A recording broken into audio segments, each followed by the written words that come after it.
The following stream has been approved for all puzzle audiences by the puzzle general community.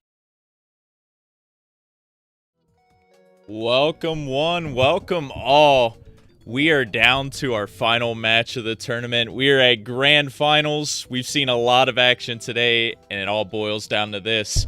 We have number 2 seed FFRPro in winners side still going against number 6 seed Cards of the Heart and losers. This is a rematch from earlier this year for the Tetris Attack tournament. So FFR looking to repeat as champion for this year, and Cards looking to get himself a win as well for 2021. I am very excited for this match, and we have a great lineup to bring you the action today, including Foxy Man, I Like Being Smart, and Tay Man. So it's good to have you guys. We'll jump in. We'll give some introductions in a little bit.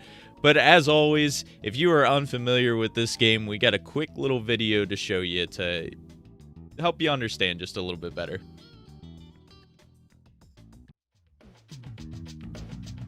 Pokémon Puzzle League is a Match 3 puzzle game first released for the Nintendo 64 on September 25, 2000 in North America and March 2, 2001 in Europe.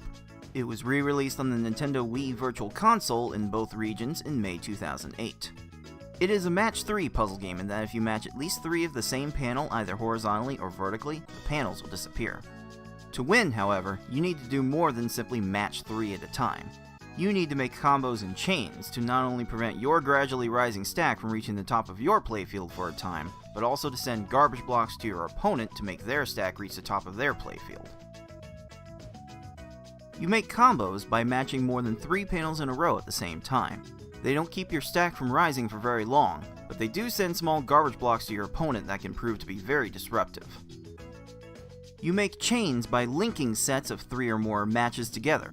Make a set of panels disappear, and then have the panels immediately above them fall into another match. Not only does this keep your stack from rising for a longer period of time, but it will make thicker garbage blocks that will be more effective at actually filling out your opponent's stack to the top. If your stack reaches the top of your playfield and the game tries to break the stack through the top, you lose, so you want to avoid this at all costs and force it on your opponent as much as possible. To beat these computer opponents, you will have to either make sure that they run out of time while their stack is completely topped off, send so much garbage to your opponent so that they can no longer make a move, or send garbage to your opponent in such a way so that they think they can no longer make a move. Easy mode has 11 stages, normal has 14, hard has 15, and V-hard and S-hard have 16. In this tournament, players will be racing through those stages to get to the end as fast as they can. The first player to defeat the final opponent wins the race. The first player to win a predetermined number of races wins the match.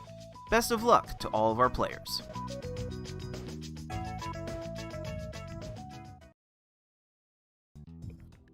Alrighty, we've had 16 players in total. It got whittled down to 8 in a double elimination bracket, now down to 2. Just a little refresher of how we got here. The very first stage of this tournament was a group stage round robin with 4 people in each group. The top 2 moved on after playing the 4, or the, yeah, was it the 4 lower difficulties? I'm already forgetting. Or maybe it was just 3, wasn't it? The 3 of them. Yeah, it's been so long since group stage, I kind of forgot. But once we moved on to double elimination bracket, we moved on to V-hard for the beginning rounds, best of 5 for each one of those. And then when we got to the top 4 and top 5 matches, pretty much we went to S-hard, best of 3s.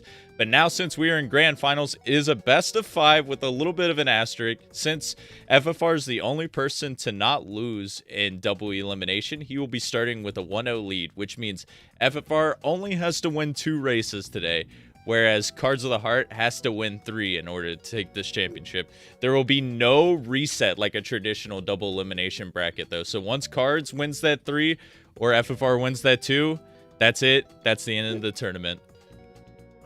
I will say, Cards put in bracket reset for future tournaments, you coward. Maybe a discussion is definitely open to be had there. But something new, we have mentioned many matches before this. We do have a prize pool for this tournament. First time in tournament history. And we are down to the final 2, of course. with first place getting a whopping 40% and second place getting a 20%. So we're at $350. You can still donate to make that up there. Cards is still matching every donation up to $500. So if you donate a little bit more, that's still hurting Cards' pocket a little bit. And probably goes a little bit more, if he were to finish second, maybe goes a little bit more to FFR. But yeah, a 20% difference between first and second place is pretty big there, but it's cool to see everyone in the top 8 is also getting a cut of that, and our redemption bracket winner, who is doing commentary with us today, will be getting 3% of that. So, you know, I've been talking this whole time. Let's open it up to some other people. So I'll start with you, Nicole. How are you doing? How are you feeling towards this match that's happening today? I'm so excited about this match. My prediction bracket was destroyed when Foxy Man lost, but I'm happy to see this finals. A little surprised, honest. I know Tayman's right here. A little surprised that Tayman didn't pull it out against FFR or Cards. I thought for sure he was going to be in the finals, but I'm very excited to see how Cards has kind of like alternating style and like constant adjusting versus FFR's consistency is going to play out over this match. For sure. It's like we've seen this matchup so many times, but it's really hard to predict it every time we see it. We got Foxy Man also, who's going to be doing commentary today. He didn't have the tournament he hoped for, but kind of a blessing when you don't have to play Pokemon Puzzle League all that much. Foxy, you've been on the sidelines for a while. You've gotten to see a bunch of these matches, I'm pretty sure. How are you feeling since you have a lot of experience playing against FFR and Cards of the Heart here? I mean, this is just hype for so many reasons. FFR and Cards, as we know, were the finalists in the Tetris Attack earlier this year. And they've just been the mainstays in the community. I like to think of them as like the titans, the golden age players that have been around for as long as this community has been thriving, and they have shown time and time again they have what it takes to be at the top.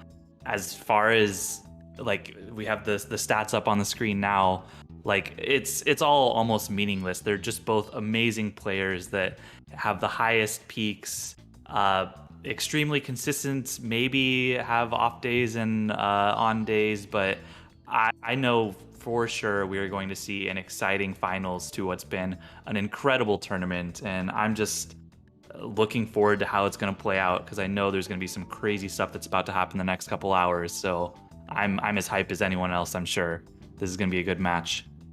For sure. As Foxy mentioned, we do have the stats on the screen now, and it is just very crazy. Both these guys are consistently like top 3, top 2 in qualifying ranks, or when the reseeding happens for bracket.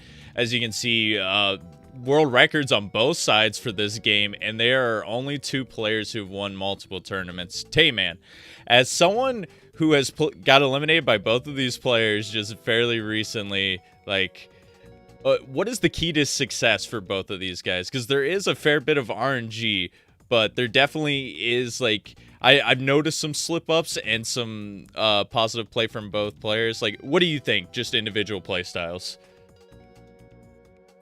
Oh gosh, I mean, like keeping your cool is certainly very important.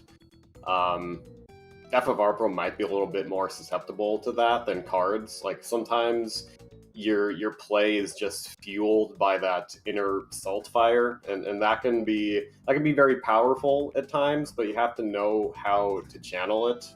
Other than that, I think, you know, FFRPro and Cards, I think their styles kind of converged in the sense that they're going for the combo spam early on just to give them the opportunity to drop the chain earlier if they happen to notice that opening. And I've been experimenting with that myself in recent runs, and it's definitely been paying off. And combining that with the screen watching that this mode requires is just, it's so difficult. It's like one of the hardest things to do in the world. And like, I know I'm biased, but I think this is one of the most difficult games in all of speedrunning to run effectively. There's maybe like 4 or 5 people in the world that can do it consistently well, and these are 2 of the best.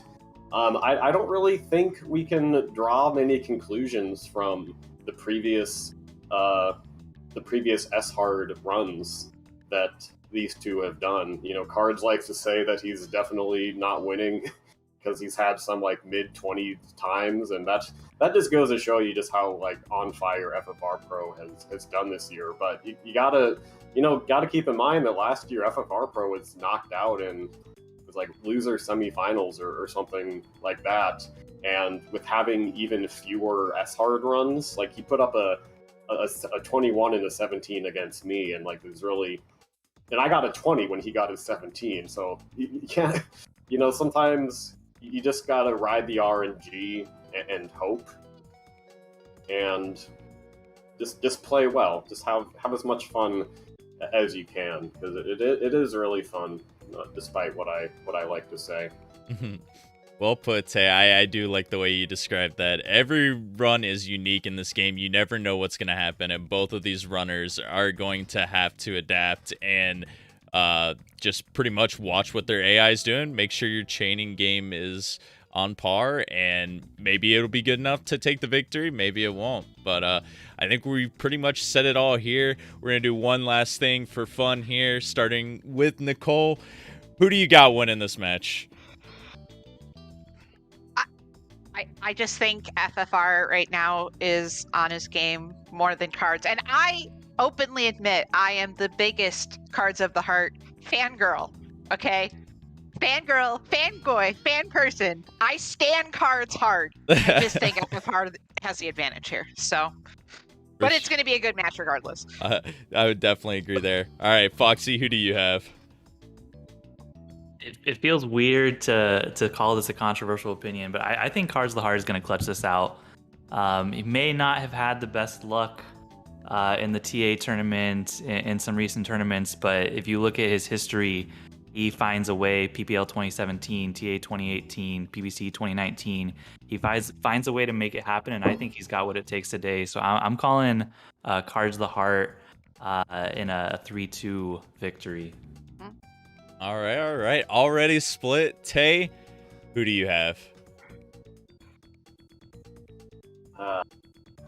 Do we have? Well, I'll get the meme answer out of the way of Pokemon Puzzle League, and setting that aside, I think the luck is finally gonna run out for FFR Pro. Not that he's gonna play badly, but he's gonna maybe get some mid to high 20s, and that's gonna give Cards just enough of an opening.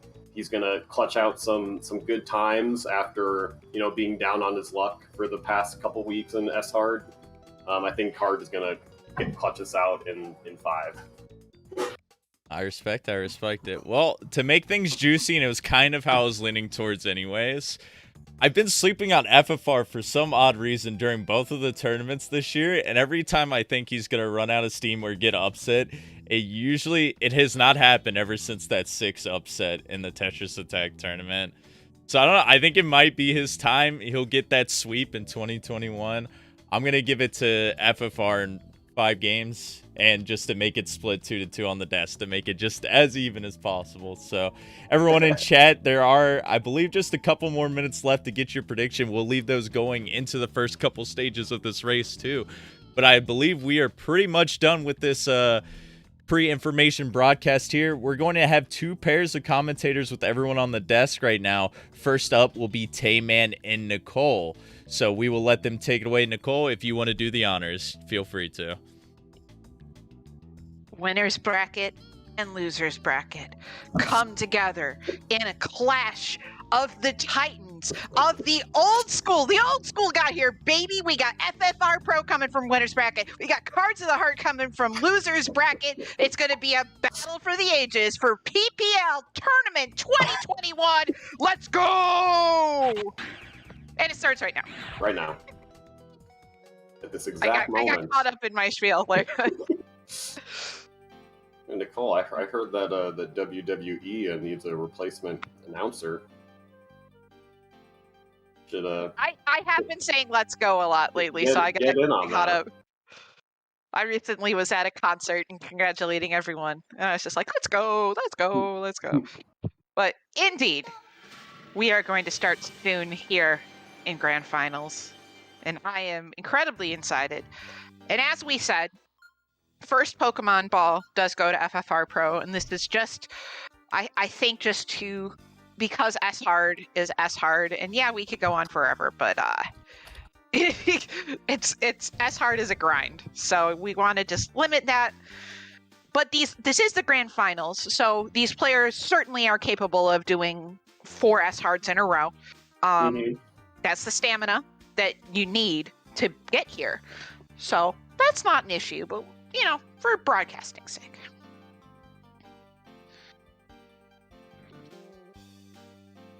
And I am intrigued, and you can talk about it a little bit more, Tay, as we get into this, but I'm intrigued about this early strategy that these guys are adopting, and I would love for you to explain it to us as an audience, because I know it's we keep harping on this double 4 combo, big chain screen watching. So what is the approach that they're going to be doing here up in the beginning? Or like, presumably. Well, it's actually quite fortunate that this category is even a viable speedrun. It's thanks to the unique mechanics of the game, where the AI is programmed to clear the lowest garbage block on the screen. So what the racers will do is they'll start a chain with a 4 combo, and then they'll get another 4 combo in that chain, as we see both competitors are moving on to Brock.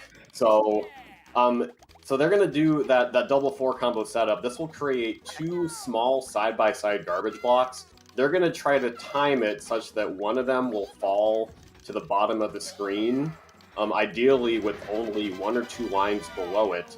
That makes it pretty unlikely that the AI will be able to find a clear on that, because most clears are vertical.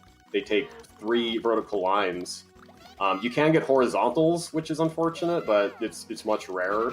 But basically, if the AI cannot find a clear on that lower garbage block, they will just you'll see the dance of death on their cursor, and I want everyone to be watchful of that, as both runners are going to take resets here because they missed the initial double 4 setup, and it's usually faster to just reset. But basically, if the AI can't find a clear on that lower garbage, they'll just freak out and die, even if the human player could have found clears elsewhere on the board, because the AI is looking for clears specifically on that lower garbage block. Now, what you will see on these earlier stages is that, in these earlier stages, AI is not going to give you that opening quite as much, because they're not as good at chaining. Their cursor speed isn't quite as fast compared to later stages. So you will see them. This is like a new strategy that's I feel like I have helped establish over the last couple of years, is you go for the stop time kill. What they will do is, they'll start off with that 4 combo setup as normal, but on, say, the first 4 to 6 stages, if they notice that the AI has high pillars, they will drop that chain and hope that the AI will run out of time as they downstack, because they're going to downstack and look for a clear on that smaller garbage block. And there's a not guaranteed, there's a decent chance they'll run out of time for that. It really just adds another tool in your arsenal. And it makes the early game a little more consistent. As we see on FFR's side, he's really low on the left there. That is the combo, 4 combo kill that we've been talking about. Oh, and it looks like that's looking good on Cards' side. He timed that beautifully. It's a 12-second on that Misty, and that's why you want to get that extra combo garbage in besides the 4 combo, to just give yourself that extra room, and that is exactly the setup we want. The high left side, low right side, you don't have to send that much to pin them. So Card is on a roll right now. FFRPro is getting kind of unlucky with these opponents' block arrangement. Getting the stack leveled off, and leveling the stack. Let's get some no leveling emotes in the chat, because the whole strategy relies on having that 4 combo block separate and fall to the bottom, well, if the AI levels a stack, then all the garbage is going to be touching, and it'll all clear at once, kind of negating the purpose of that combo strategy. Yeah, So, and Cards getting fortunate there. A little bit of clearing, but I mean, 2 out of 4 12-second stages to start this run is insane. ooh, and that's going to be good for FFRPro as well. So FFRPro is about a stage and a half behind at this point, and it's just really hard with S hard.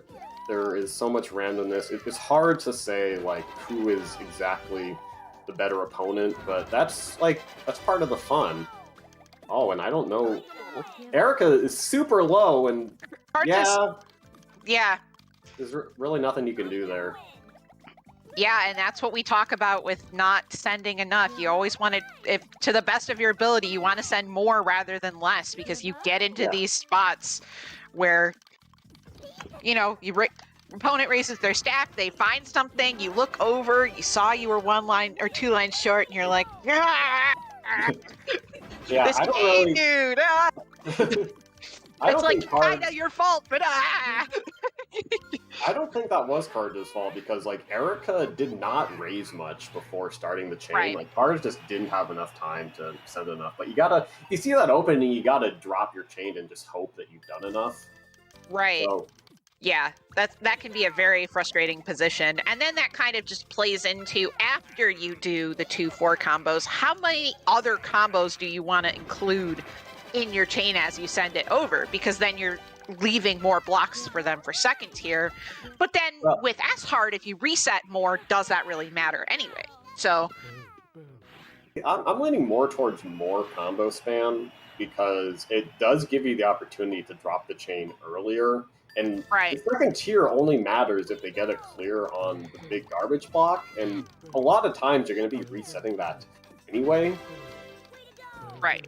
So And I was one of the people who I would argue I was probably one of the last people to come around to reset strats, as well as Cards. He was a little late too, but I was super late. And I did my God. one full night of no Erica? reset. What? Hello? You piece of crap. That's that's frustrating. With that, Ooh, she might run out of time? Nope. no, Okay. I think now you reset. Sorry, I forgot that this game just has totally unreasonable amount of stop time. I forget it time after time. Like I was saying, I did one entire race night of no reset strats and S-Hard mode. And that is when I came around to this is a real thing. Because we used to do that all the time back in the day before we realized how effective it was. And when I tried it again, I was getting 3, 4, 5-minute matches, up to even 9 minutes, and I was like, yeah, no, reset strats are valid. Okay. So, Oh, here we Okay, no, here we she go. didn't have those greens? Oh, she did it the she wrong cleared way. it the wrong way. Yeah, get wrecked. Oh, Erica. okay. Piece of crap. Yeah, so that you need sometimes you want a little bit of luck. You know, Erica had plenty of lines on the left there, but she messed up the down stacking, had some accidental clears. You definitely need some of those to get a good S-hard time. And like at the point where the world record is right now, you can reset maybe like 3 or 4 times, and then like you have to reset the whole run. It's like really insane just how low it's gotten. But this is not what either opponent wants. As I think ideally, our runners, or our top S-hard runners, want to be out of the first half in under 10 minutes. That Cards is on that pace right now, roughly. He's got 2 more stages in the first half. FFRPro is just getting totally shafted by oh my god, look at this. Okay, this might be Drop it! okay.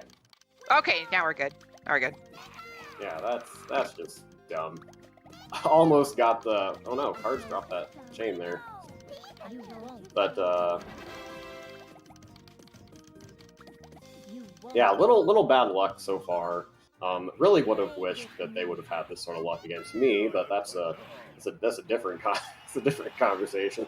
Not gonna air my grievances here and during commentary, but yeah, like you can see, like these are really good players executing pretty well, and just sometimes not getting what they want, as we get no leveling from FFRPro's side. Oh, and this This is interesting on Cards Aside. what? Okay, and the game did the thing Wow. where it didn't drop all the garbage at once for whatever reason, and that gave Sabrina an opportunity to raise a stack one more time. That's really frustrating, because you saw that the combo garbage came, Sabrina raised a stack, and then the big chain garbage block dropped as well. I don't know why they can't just drop it all at once. Sometimes that'll happen. You would have had the kill otherwise. It's just really frustrating. The light chains Cards is making so far are just so pretty. It's so funny because I've been playing this game since it came out, speedrunning it since 2013, and just the beauty of some of this stuff as you learn more and more about it. Just it's a frustrating game. It's a game you probably shouldn't play, but if you do play it and you learn the intricacies, it really is beautiful to see the top players just get it. And just like execute some of these things that you're like, oh, that doesn't seem that hard. And then you try to do it, and it's like, oh no, Like, oh no. It's really fun to make other people feel the way I feel when I watch people play Tetris or Puyo. Yeah. It's like that's not even possible. Can you please stop that? You're making me feel woefully insecure. Oh, this Erica's going to town. Yeah. There we go. There we go. Nice. So we do have about a 2-stage lead for Cards, but 2 stages I don't think is very safe, especially with these top players in S-Hard. So once we get to like 4-ish late game, I feel good, but 2-ish now is very overcomeable. Oh, this is ooh. Oh, okay. Oh, come on. How do you find that? Wow. You have to struggle for every. Oh, look at this Koga. You want to drop that chain, FFR? Oh, that's beautiful. There you go. Dude, get dunked on, Koga. Okay. Cards is letting this play out. So Cards, like, he likes to let the stages play out a little bit longer. He has embraced the reset strats more. Mm-hmm. Absolutely. But I think he wants to see, like, if he can have that chance of getting the eventual kill, because a reset does cost a guaranteed 30 seconds at least. Now, right. In my experience, it's not too often that they're gonna like give you that kill very soon. It's really touchy-feely. Oh no, what is What? Nice. Okay. All right. So Cards is out of the first half in 12:30, so he's on pace for a 25-minute time, which is that's about the average that the top runners are looking for. FFRPro is about 1 stage behind, so like neither of them are really happy with their performance. I'm sure, but or rather the game's performance with the RNG. But I think they do engage in some screen watching. This Tracy is looking pretty good.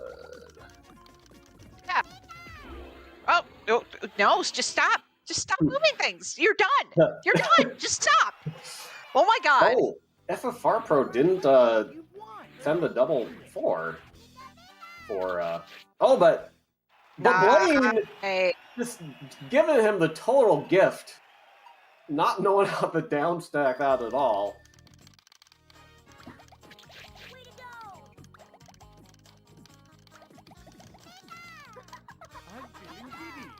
So both runners are in the second half now. Cards needs to. Okay, well he was not able to extend that. He's gonna send some top off garbage, and then hope that Rocket goes to town. Rocket is going to town, but they're gonna they're gonna have a wait. What? Did he not get the double? Yeah. 4? He did not start with the double 4, and he dropped his chain and only dropped 1-4 super early, so tried to restart it. So yeah, he dropped the chain early and just didn't get a chance to restart it in time. So in that case, Cards was hoping that Rocket would just literally run out of all their blocks, and they came close to. I mean, that's definitely something that can happen in the second half, and this is like, ironically, a game that actually can get easier later on because the strategy like depends on the opponent doing a lot of chaining and leaving that opening, and later stages are gonna chain more. So except for Gary 2, which like always ruins my runs, it's even like a nearly world record pace run yesterday, even though he's a second to last stage on the hardest difficulty and he never does anything for me, piece of crap Gary. We'll see that later on. yeah, Gary too, dude. Yeah, Gary too. He's so bad. I don't get it. Cards is going to work. Oh, this is looking good for FFRPro. So he's very gonna nice. Be moving on. Let's see if Cards is everything worked out for Cards here. Geo. No. I think he's probably. Wait. Oh my! Oh my! So, oh my god! But you let this. I mean, he's gonna have the blues, but like you just want to see if it's gonna. Yep, and then you reset. Yeah.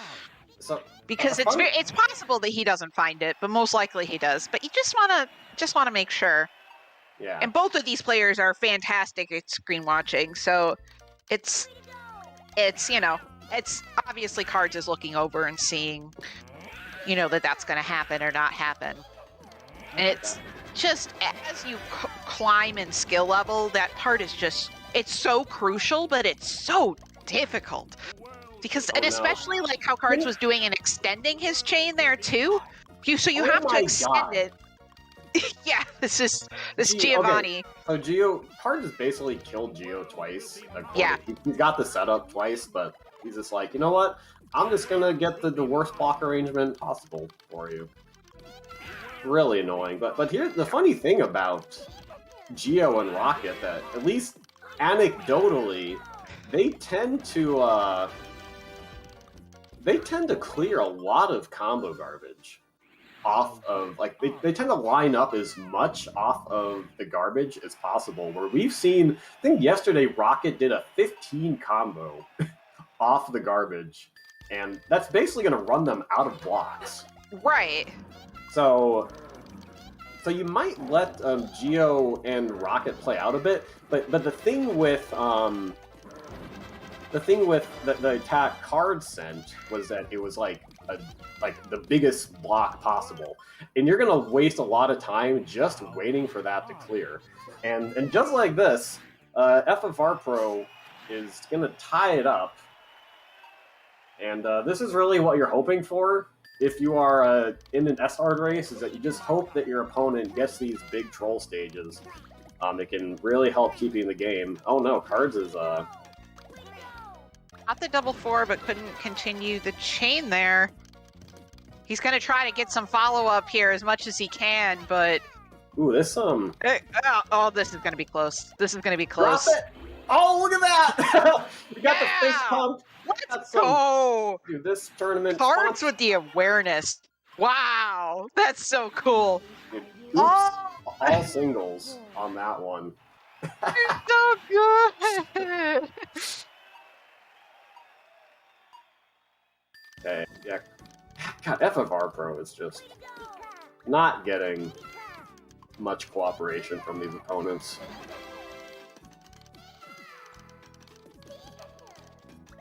You see, Cards is doing a pretty excellent job of the combo weaving, and I would say that's good so long as it doesn't impact your screen watching ability. And usually it doesn't, but I think it can be easy to get carried away with that because, chaining and comboing is just so satisfying in this game. Absolutely, I agree. because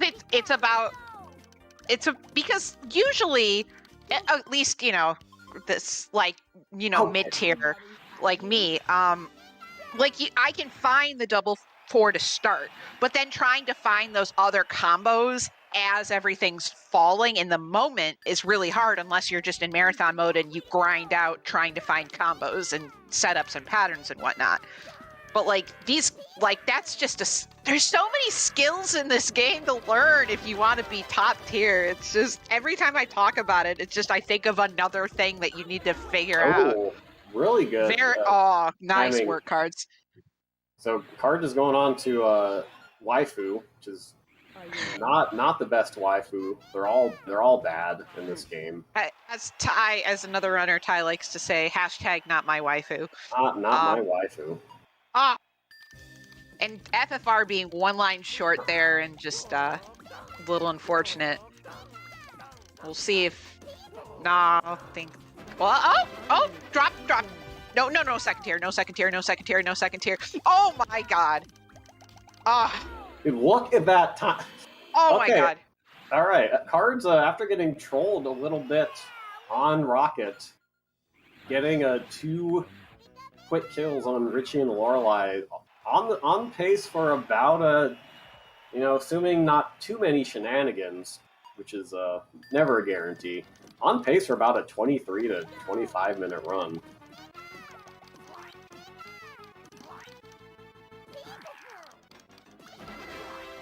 Hey, 9 combo, I see you. I got the dude card thing on stream. Okay. Oh, I think is Gio gonna... Okay. Wow. Nice work. Look at that combo spam is really helping. You see those extra, Yeah. like 3 or 4 combo blocks on top, and that's what allows him to drop the chain early. Yeah.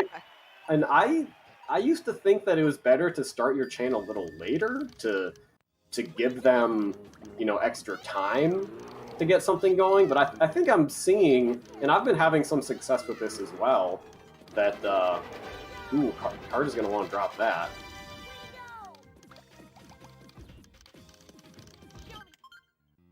What?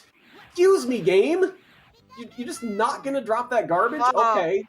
And you can see Cards' reaction in the webcam there.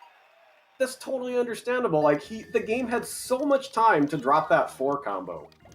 Yeah. Or whatever. No. So annoying. Like, make it like Puyo Puyo Tetris, where it's like if you're playing Tetris, bam, those lines come up right away. Why does it have to take so long? So this game makes me If so only mad. we had a way to be able to get into the code after all these years Okay, and well, not have it be garbage. okay. So Trash. that's a good All right. follow-up. Yeah, it'd be nice if we could get into the code of this game. FFRPro finally getting out of Richie. Now, Cards has a 3-stage lead, and this is basically what happened to me, where This is where you and I just fundamentally are gonna disagree. I'm just gonna go full old lady on this and just think in this situation, I think it's safer to play out Mewtwo. But Mewtwo might be free anyway. Is Mewtwo free anyway? It's gonna be free. Cards of the Heart, just like that, negating FFRpro's Yeah. 1-0 lead. And Cards is driving to his music. I can attest as in the Redemption tournament. Don't watch that now, but go watch that later if you want to see that action. But if you got your music and you're just jiving to it, you're excited and you just incorporate that in, and you're like, all right. And Cards evens it up with his first Pokeball, and FFR, after getting trolled that long, is just gonna be like, no, let's just restart this.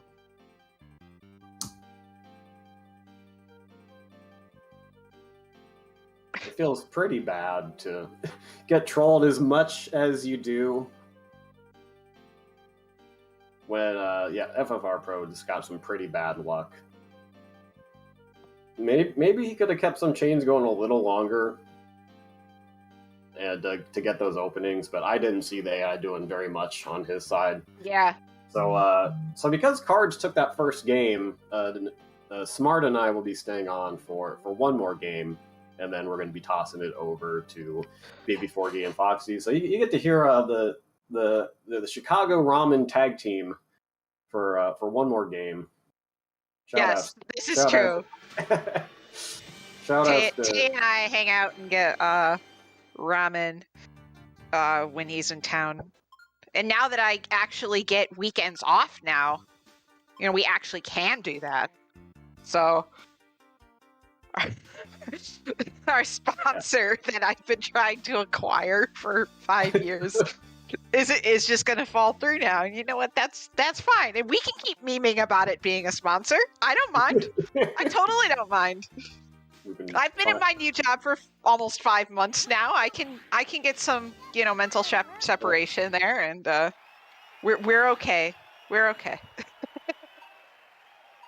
Yeah. Shout outs to life getting better. And this mini rant was brought to you by Jimmy Jones. All right. Bill Murray won't take our calls. So sad. Neither will Little John. So. All right, we're off with game 2 here. Oh, Cards started with the 7 combo, and you don't reset right away, like, because you can just like luck into a random kill on Gary 1 sometimes. I thought FFR was going to be lucking into a kill there, but yeah, not quite. Okay, is Gary gonna run himself out here? No, he's gonna. No, the yellows are gonna be good enough. I would. I'm surprised FFR is not resetting here, but look at that recovery from Cards. All right, very nice. He is in the zone.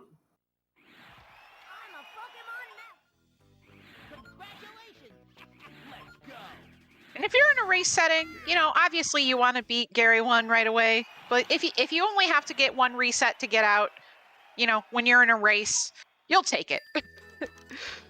Because at least you're not stuck at the beginning of the game for 5 minutes, which can be infuriating, it feels like. So yeah, just at least in my opinion, if you can get out in 1 reset in a race like this, it's like, okay, all right, I got out in a minute. We're all good. Okay, that's FFRpro's decision to not reset, paying off there, getting out in minute 30. That's pretty reasonable. Okay, how's this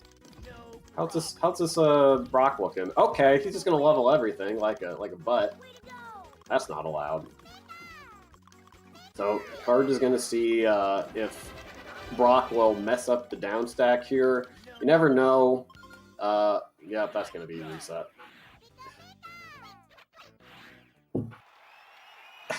Calm down, FFR, with that swag. Okay. Oh god, Brock is running out of a lot of blocks. But he still had the greens. Come on. Why do you gotta do that? Yep, and ooh, I think Ooh. Oh no. Oh no. No. Oh no. Oh. What are you doing? Okay. Excuse me.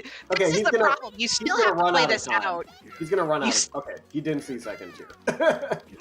Yeah, you would not reset on that. No, absolutely not. Okay. At least for me, like, unless he gets second tier. Once he gets well, even still though, once he gets second tier, then you still have to play it out a little bit, because then he could get focused on the bottom, and then. Right. Oh, there's so many scenarios. The Cards with 20 seconds there. Okay, we're moving. We're not schmoving, but we're certainly moving. So we're going at a nice, consistent, leisurely pace, like a freight train, as it has to slow down moving through town. We're not schmoving like a freight train on the highway. I was gonna say if it's like you're driving around Chicago highways and you're going the speed limit, but then you're probably getting passed by everybody, getting annoying looks. So, dude, yeah. Dude, shout outs to me going 10 miles over the speed limit on a Chicago highway and then still getting passed. Absolutely. I get past going like I've been going like 70 and like 70 and 55s, and I still get smoked. So I do 80 at night. I probably shouldn't be admitting this on stream. I do 80 at night when I go home from work, and sometimes I still get passed. Oh my It is goodness, that's 55 to 60. So why am what I point admitting do the- this? At what point do the cops even pull people over? That's like, a great question. I just figure that so long as someone's going, or a lot of Faster people are than you? going Yeah, you're faster than fine. you, like I'm You're gonna fine. be okay. But like, man, 80, you could that's risky business. Yeah. Okay, what's And then Misty I doing visited here? St. Louis, and everyone was going the speed limit. The And I got horizontal really six! confused. Okay. Yes. All right. Let's There go. we go. There we go. Very nice. Very nice. Love to see it. Almost guaranteed to win every time, 80% of the time.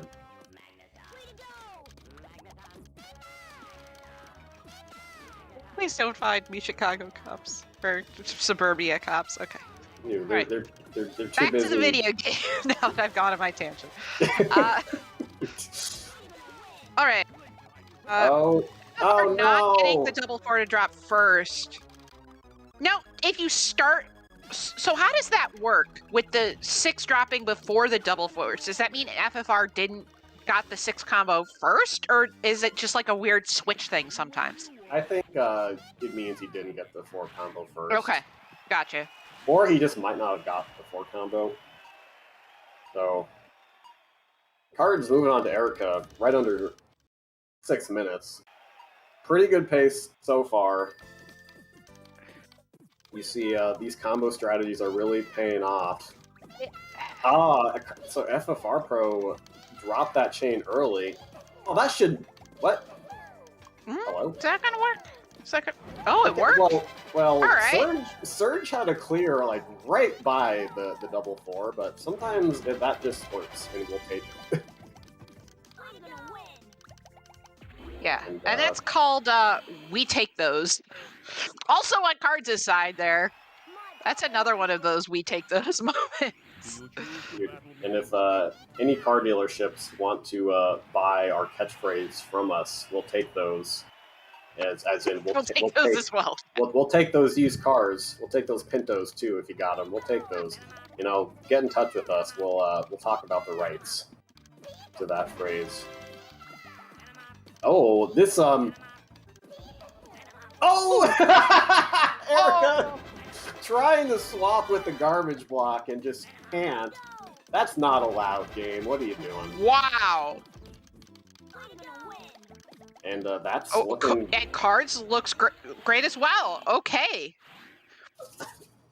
So we're getting... Cards has got a 1-stage lead, but they're keeping pace with each other with the quick kills here. So this is certainly going... Well, even if it's not time-wise going better, it just feels in the moment like it's going better than last run. And sometimes that can make all the difference, even if you're not totally watching the time. If you feel better, yeah, you're going to take that and run with it. So, Ooh, okay. Oh, very nice. That probably would have, even if he finds the clear there, probably would have been a kill anyway. Oh, But- and oh, getting wow. a gift Wow. from Sabrina.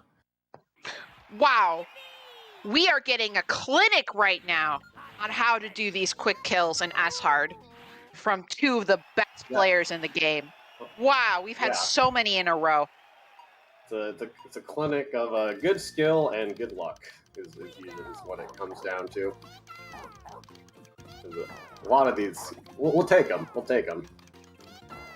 That's Sabrina not looking very good on FFR side. Let's see how this shakes out here. And that Blaine is looking pretty good. Okay, Sabrina doesn't know what she's doing. Oh, and she runs out of time. Hey. Holy cow! It's not even December yet, but we got all these gifts coming through. And you get a gift, and you get a gift, and you get a quick kill, and you get a quick kill. So, Cards is in the second half, under 9 minutes. That is quite incredible. Yeah, that's really good. He's gonna have to keep this going. But I think he did not. Was not able to keep that chain going. 3, 4, 5. Just has those purples. And for the first time in probably at least 6 stages between the two of them, we have resets now. So we are pretty much exactly 1 stage apart. What is it with these S-hard runs where it feels like there isn't a ton of separation from stage to stage? Where it's like, it's like both players, it's like 26 and 28, and then it's like 21 and 23. You don't really often have like 22 and then 33. Probably because people tend to forfeit at that point. Yeah. But both these races have been pretty close, and the first one was like lots of bad luck, and this one has been lots of good luck. And speaking of good luck, Nice! I was not sure if that was going to work on FFR's side, but it did. And on he goes, catching up to Tracy, but Cards looks perfect. really good here. Yeah. Very nice. And Cards bopping along to his music, nodding along to the game. I approve. yeah, everyone knows that Cards likes his. I can only imagine that he's listening to some good old Eurobeat. I have no idea what Cards is tasting. Just as no clue. But I'm just gonna imagine that he's listening to Brain Power, which is a pretty good banger.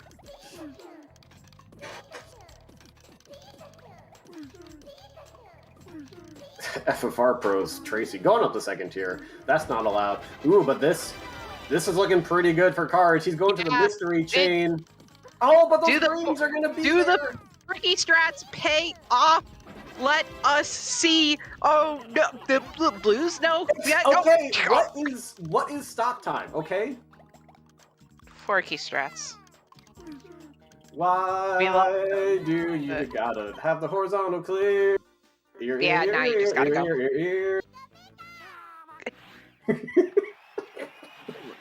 Okay. Shout out to the live Twitch chat. They're on their humor. They're on their humor gang today. Right. I'm enjoying the comments here.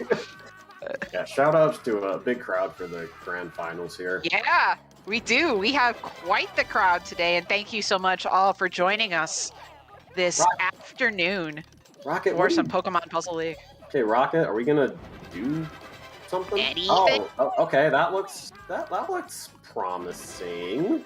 Oh, but no, there's gonna be the Reds again. Come on, game. No, it's yes. She messed it up. Okay. Nice. And I'm not trying to cheer anyone particular. I just like seeing things go well. When stages go well.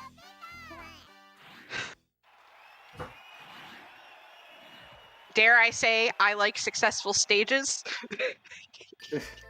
I like the game not being garbage. I like a not garbage game. For the record, for those of you in chat who know me, feel free to use any iteration of my name for humor. I love it. I love all of them. If it's cheesy, if it's funny, if it's not funny, feel free. I love it. What the frick, Gio? Not having anything. Not doing anything. Well, doing just enough to leave himself a clear. That's always annoying. This Tracy's barely able to find that. Yeah. I think this is like probably the most dangerous part about reset strats is that sometimes you get frustrated and you, after resetting so much, that you just don't reset after a certain point. Yes. Take it even longer, and it's like you just have to trust the process, much like the fans of the Philadelphia 76ers. Yeah. Sports ball. All right. But yeah, keep doing the reset, and then just hope, just like it'll work eventually. Ah, and FFR Pro not able to get that garbage drop soon enough. Yeah, and after and the other thing too is sometimes, at least with me, it can get frustrating because both of them had this run of quick kills, and then when you hit a wall, it's just, oh, I had a PB run going. Okay, I'll make my point in a sec. Nicely done for Cards getting past Geo. I had a PB run going last night where I got to Team Rocket in about 10 minutes on an S-Hard run, and my PB is about 21 minutes. And then I just got walled by Rocket and Geo. And once I lost my PB chance, I just let Geo go and just went like 3 or 4 minutes because I'm like, this is dumb. I could have gotten a PB, and this is dumb. And then I finished the last part of the game in 5 minutes, meaning the 20 minutes I spent on like Richie and Geo, like that's just always how it works. So frustrating. That was so bad. And this Richie not doing much for Cards. He wasn't able to extend that chain. Richie's gonna find the blues, and that's an instant reset right there. So he's about a 3-stage lead. FFR Pro still having to go to work on Tracy. Is this gonna be out of Tracy jail? This looks decent. Okay. We'll see. He's gonna do some scanning, scanning, but up, down. We've run out of stuff. Up, down. And 31 seconds, as I've said before on other commentary runs, that was optimal because timer scam. Up, down, move. Up, down, move. But 31 seconds doesn't seem that fast, but that was the best FFR could do. But at least he's out of Tracy jail is the most important thing. Yeah, it's pretty funny to where the world record's at the point where you actually would care about like a 20 versus a 30-second stage. That's whereas so silly. Which a couple of years ago, you really just care about number of resets. Right. But like if I'm on a good like world record pace, I might really care if I get what is that horizontal FFR. Like, I might care if I get a 30-second Lorelei versus a 20-second Lorelei. And it's just, but there's really nothing you can do about it. It's just, when is the AI going to give you that opening? Oh, no, Cards dropped that just a little too late. That would have been, that would have had a good shot of killing. You hate to see it, man. Okay, this rocket looks like... Okay, this... Drop! Oh! What? Oh my god. That's some of the scariest stuff. When you see the opponent raise their stack, and then it's like, oh no, I'm done. I'm gonna have to reset in 5 seconds. No, I'm not. No, wait. There's so many emotions and roller coasters that go along with this game. It's crazy. It is, especially S-Hard, because the easy through hard mode, those opponents are gonna die eventually. Like, it might take you longer than you want, but they're gonna die in one shot. Like, you're not gonna have to reset that much. Oh, and I think what is FFRPro doing? What is Geo doing? What is Geo doing? I would reset great question. What is Lorelei? What are we doing?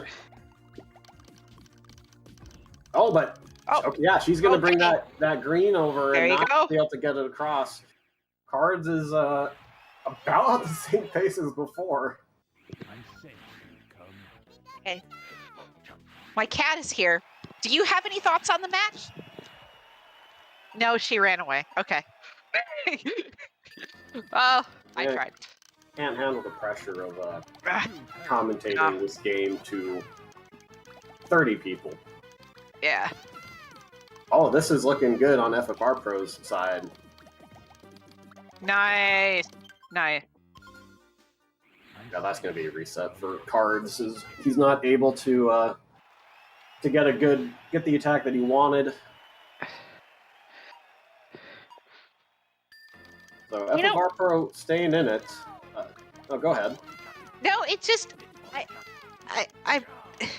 I love this game so much. It's easily my favorite video game. But like just seeing those kills with the double four combos just never gets old for me. Whether I do it or I see other people do it, the beauty of it just doesn't get old. That's all I wanted to say. You can continue. It is so beautiful. Like, some people like playing games where it's, different stages, different levels, different strategies all the time. And we just want to see those beautiful pillars with a 4-combo block on one side. Right, and what makes it more rewarding is you did it. You did it, and you figured out how to do it. You know? You did it. Congratulations, you did it. Give yourselves a round of applause in chat. You're not playing right now, but you did it. Congratulations! Quote, the worst person in the game. Cards. Congratulations, you won! Or it's like the ending of that anime, Neon Genesis Evangelion. I don't know much about. The kids like it. The only anime I've ever watched is Death Note, so I would not know. I think that's a good one. Yeah, no, it's good. I enjoyed it. Required viewing. I have not watched. Comes highly recommended. All right, we have a 2-stage lead here. 4 cards. Dude, that's some good topping off here. Oh, that's perfect. Nice Perfect follow-up. Very nice follow-up, and that's where you want to just throw on the gas once you get done with your initial chain, because sometimes you don't know if you need follow-up or not, so might as well just send a bunch if you can, so just to be safe. Dude, card is popping off. Cards is popping off. If I lose my internet points, I'm okay with that, because Cards is just playing really well. It's not like FFR's playing bad either. It just... Dude, that's looking good again. Oh. Oh. Cards! Yellows! Those yellows, bro! You didn't see them, and Cards is going to go up. FFR is 2-1. Trapped. Oh no! Stop time does he have there? Okay. That might just... Yeah, I think when that happens, be done. Right as you see the other person finishing, you just throw in the towel and head on to game 4. This will be the 3rd match we've played today, but coming from winner's bracket, if you're just joining us, FFR does come in with a 1-0 lead. So today, Cards has won 2 games and FFR has won none in the live setting. But the advantage of going through winner's bracket is you do get a chance to only win 2 games, which is what FFR is going to have to do here to win this match. Wow, I'm very impressed with how Cards is playing right now. Yeah, Cards is playing really well, getting all those combos, weaving those in, not dropping many chains. Like, it's hard to play perfectly and not drop any chains, but his drops have been minimal. FFRPro not getting the luck he was looking for, and is maybe getting a little sloppy, but that is going to do it for myself, Tayman, and I Like Being Smart. We're going to be rotating in another set of commentators. We got another community legend, BB Forky, and the young hotshot Foxy Man coming at you. So on behalf of I Like Being Smart, I'm Tayman. Thank you so much. We'll be hanging around the chat, and our next commentators are going to bring you some good action. All right. Hello, everyone. This is Foxy Man. Yo, what's up, guys? This is Forky. I'm very excited for this because me and Foxy were talking about this for a while, and we actually haven't been able to commentate a match together in, I don't know, like 2 or 3 years, it feels like. It's been a long time. It might have been since 2018. Who knows? But I got a question for you, Forky. So coming into this in the predictions, you said every single time you had a feeling against FFR Pro, And this is the first time, if I'm not mistaken, that you said you went against your gut and you said, nah, he's going to take it. And now he's lost 2 straight. So how do you feel about the commentator's curse and the unlucky streak that you have bestowed upon FFR Pro here? I feel like either A, I'm very unlucky, or B, FFR is just making it interesting. You know, he has to give Cards a little bit of a chance here, and now he's going to mount it back. Because, you know, FFR wants to get this 2-time for this year, and he wants to, more importantly, get his first Pokemon Puzzle League victory. Because his 2 past tournament victories are both in Tetris Attack for the Speedrun tournaments. Wait, 1 second. Weren't you in the finals against Cards of the Heart in 2017? I was also in the finals against FFR in 2016, so...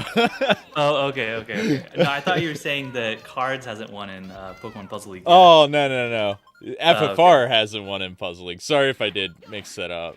Anyways, though, Right. we've seen 2 really good matches so far. Unfortunately, it hasn't worked out for FFR in the first 2, but it is Pokemon Puzzle League, and luckily he does have 3 matches to lose, so he's going to get 2 out of the way here early, and now look at that, 20 seconds. He's going to be taking the lead here, and I'm pretty sure in these first 2 races here, Cards finished Gary first, I want to say both times, so maybe an omen to come for FFR having a little bit better luck here.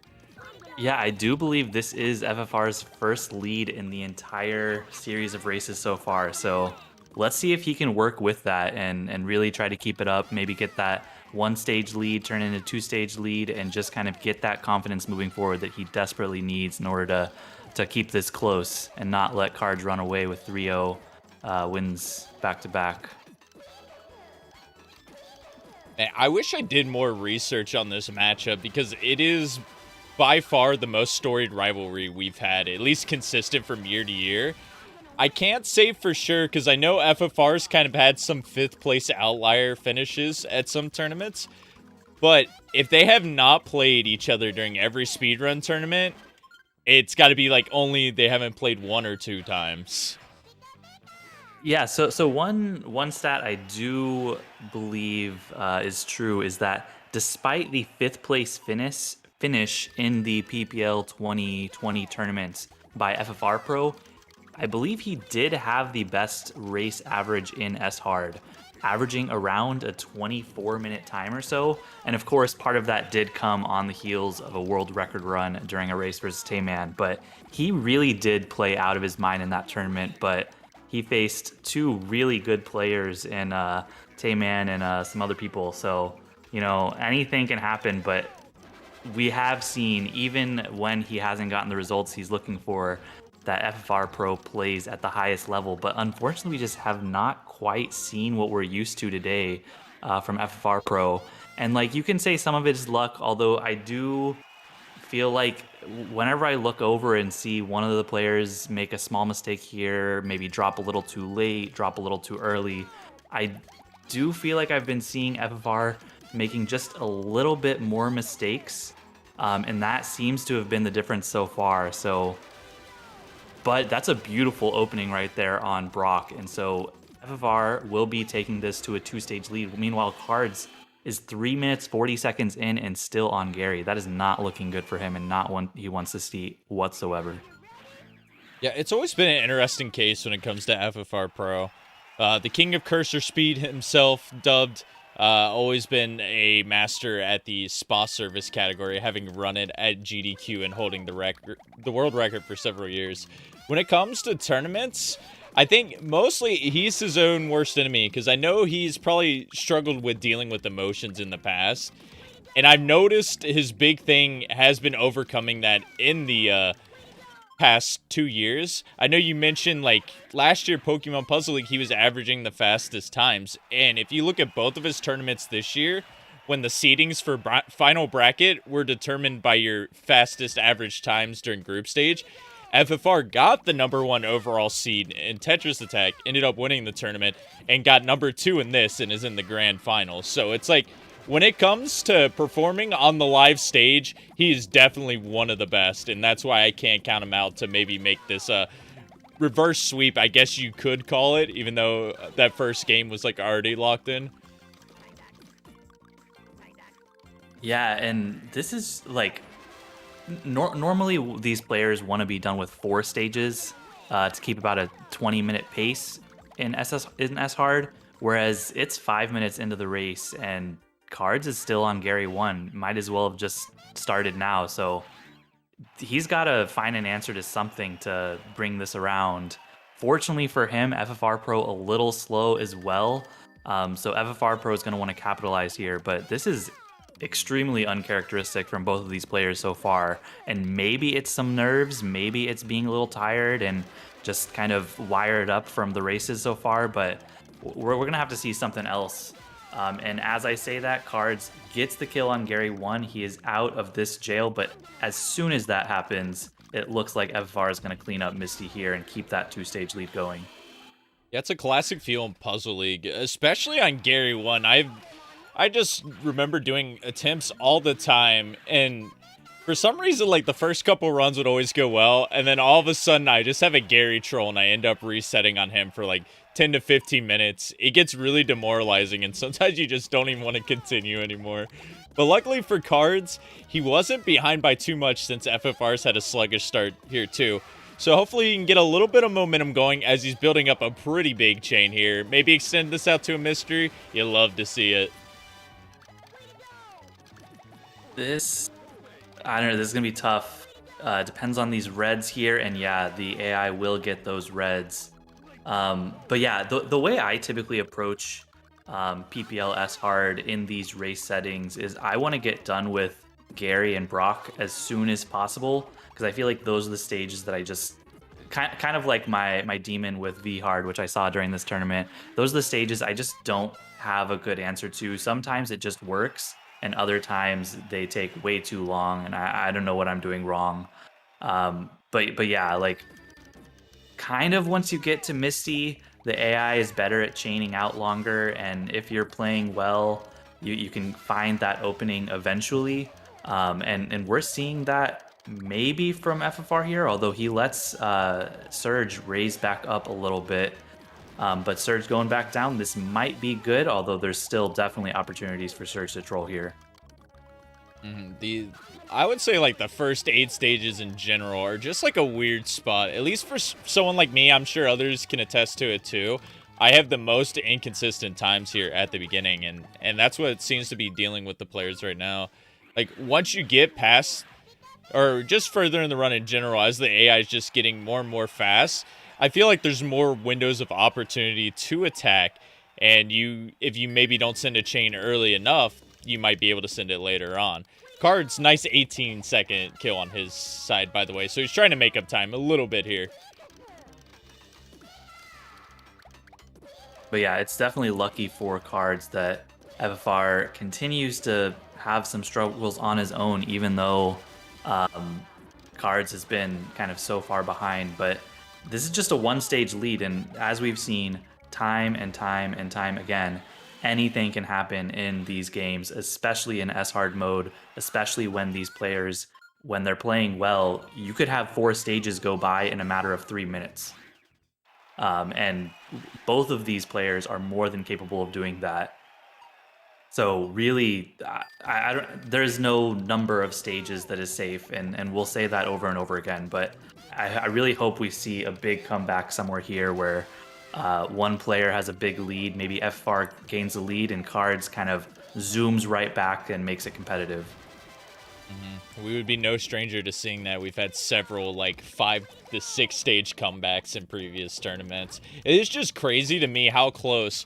Tate mentioned this in the earlier games, but, like, just in general, most of the S-hard matches we've seen have been so close. And this last race at this time, I believe Cards would have already been on Tracy and FFR's on Blaine. And they're, like, way behind their last race's paces, but since they're both getting trolled, we're still within 2 stages. And it just blows my mind, but it just shows you how PPL is just being a classic PPL, man. For sure. And yeah, like, I don't know what it is, but, like, Erica is just not really doing much right now. Finally able to clear some blocks down. FFR sees the opening, but just those yellows just line up in an unfortunate way, but might still get this kill. And in fact, the AI will not see those purple blocks So FFR will get on to stage 6 of Koga. Those blues fell in such the perfect way there. It looked like they were like lined up at the beginning, and then Erica did some other clear at first there that managed to like make the top blue fall down 2 rows there. And very fortunate for FFR as he's going to be moving on here. And I believe this is maybe I don't think it's the biggest lead because we've seen Cards have some pretty big Mewtwo leads in the first 2 races. But certainly for early game, this is one of the biggest leads we've seen so far this series. Yeah, for sure. And this is not looking like a good Misty again on Cards' side. And 6 combo is not going to be good. That's going to waste some time, and that's going to cause another reset on Cards' side. And you hate to see him struggling this early on. 10 minutes and you're still at Misty. I mean, you can do the math there. It's not going to be this type of run, but you're on pace for like a 50-plus minute run there, and you just hate to see that. I don't know the last time someone like Cards, FFR, Tayman got over like 40 minutes, though. I'm sure it's happened in one really random race, but these runners are so consistent. You barely see them getting over 30 minutes. Yeah, and kind of 40 minutes is the mark that most of these runners we think of as having an extremely high chance of being under 40 minutes, because that's what we usually set the GDQ time limit for this category to be. But both of those, or at least Cards right now, is over a 40-minute pace, and you've got to expect at some point things are going to go right for him. He's going to figure it out. But this is just so out of the ordinary for him. And I really hope this is the time we get to see the comeback, get to see just stage after stage. And Cards is no stranger to that either. The time that comes to mind the most, there was a match between Cards and Ty at the first round of S-Hard in the PPL tournament last year. And Ty, a relative newcomer to the scene, especially last year, had a pretty good lead after the first 8 stages. But Cards, kind of showing his experience, showing his skill, I think brought it back. I don't know if it was like a 5-stage deficit or something like that, but just went through the second half like nobody's business. And so I've seen it happen before, and I'm expecting it to happen now almost. But at the same time, this is no first round of S-Hard. This is the grand finals, and FFRPro will definitely have something to say about the possibility of that happening.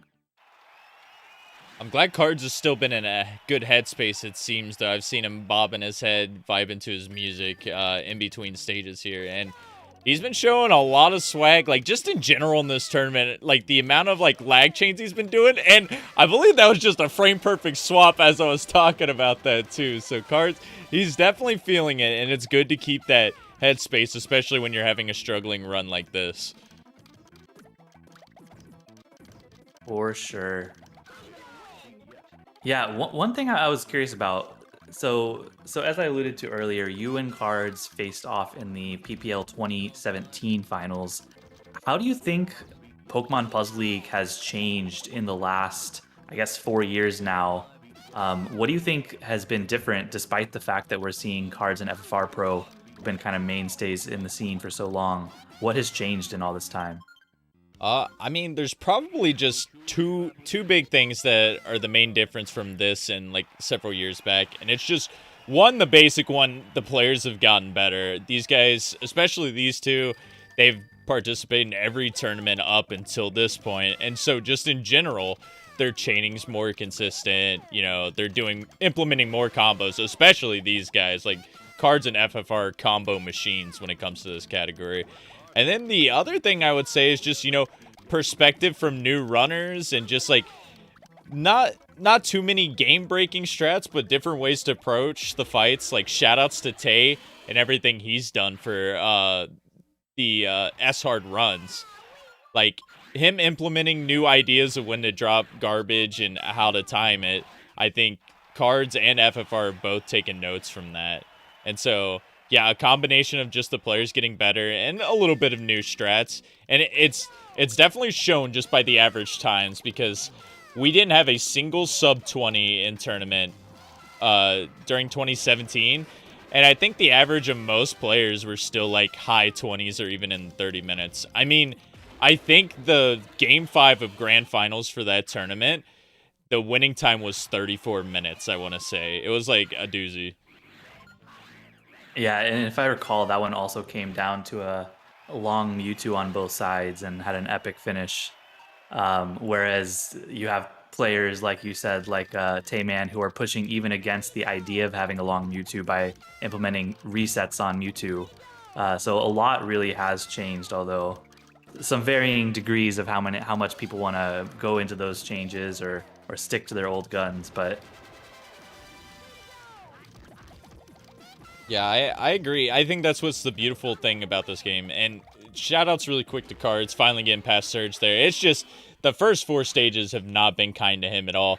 15 minutes in here, he'd probably be at like maybe even Lorelei or like a Richie in one of his earlier runs. And he's definitely going to need the luck to sway a little bit going his way because he is down by 4 stages. FFR is in the second half now.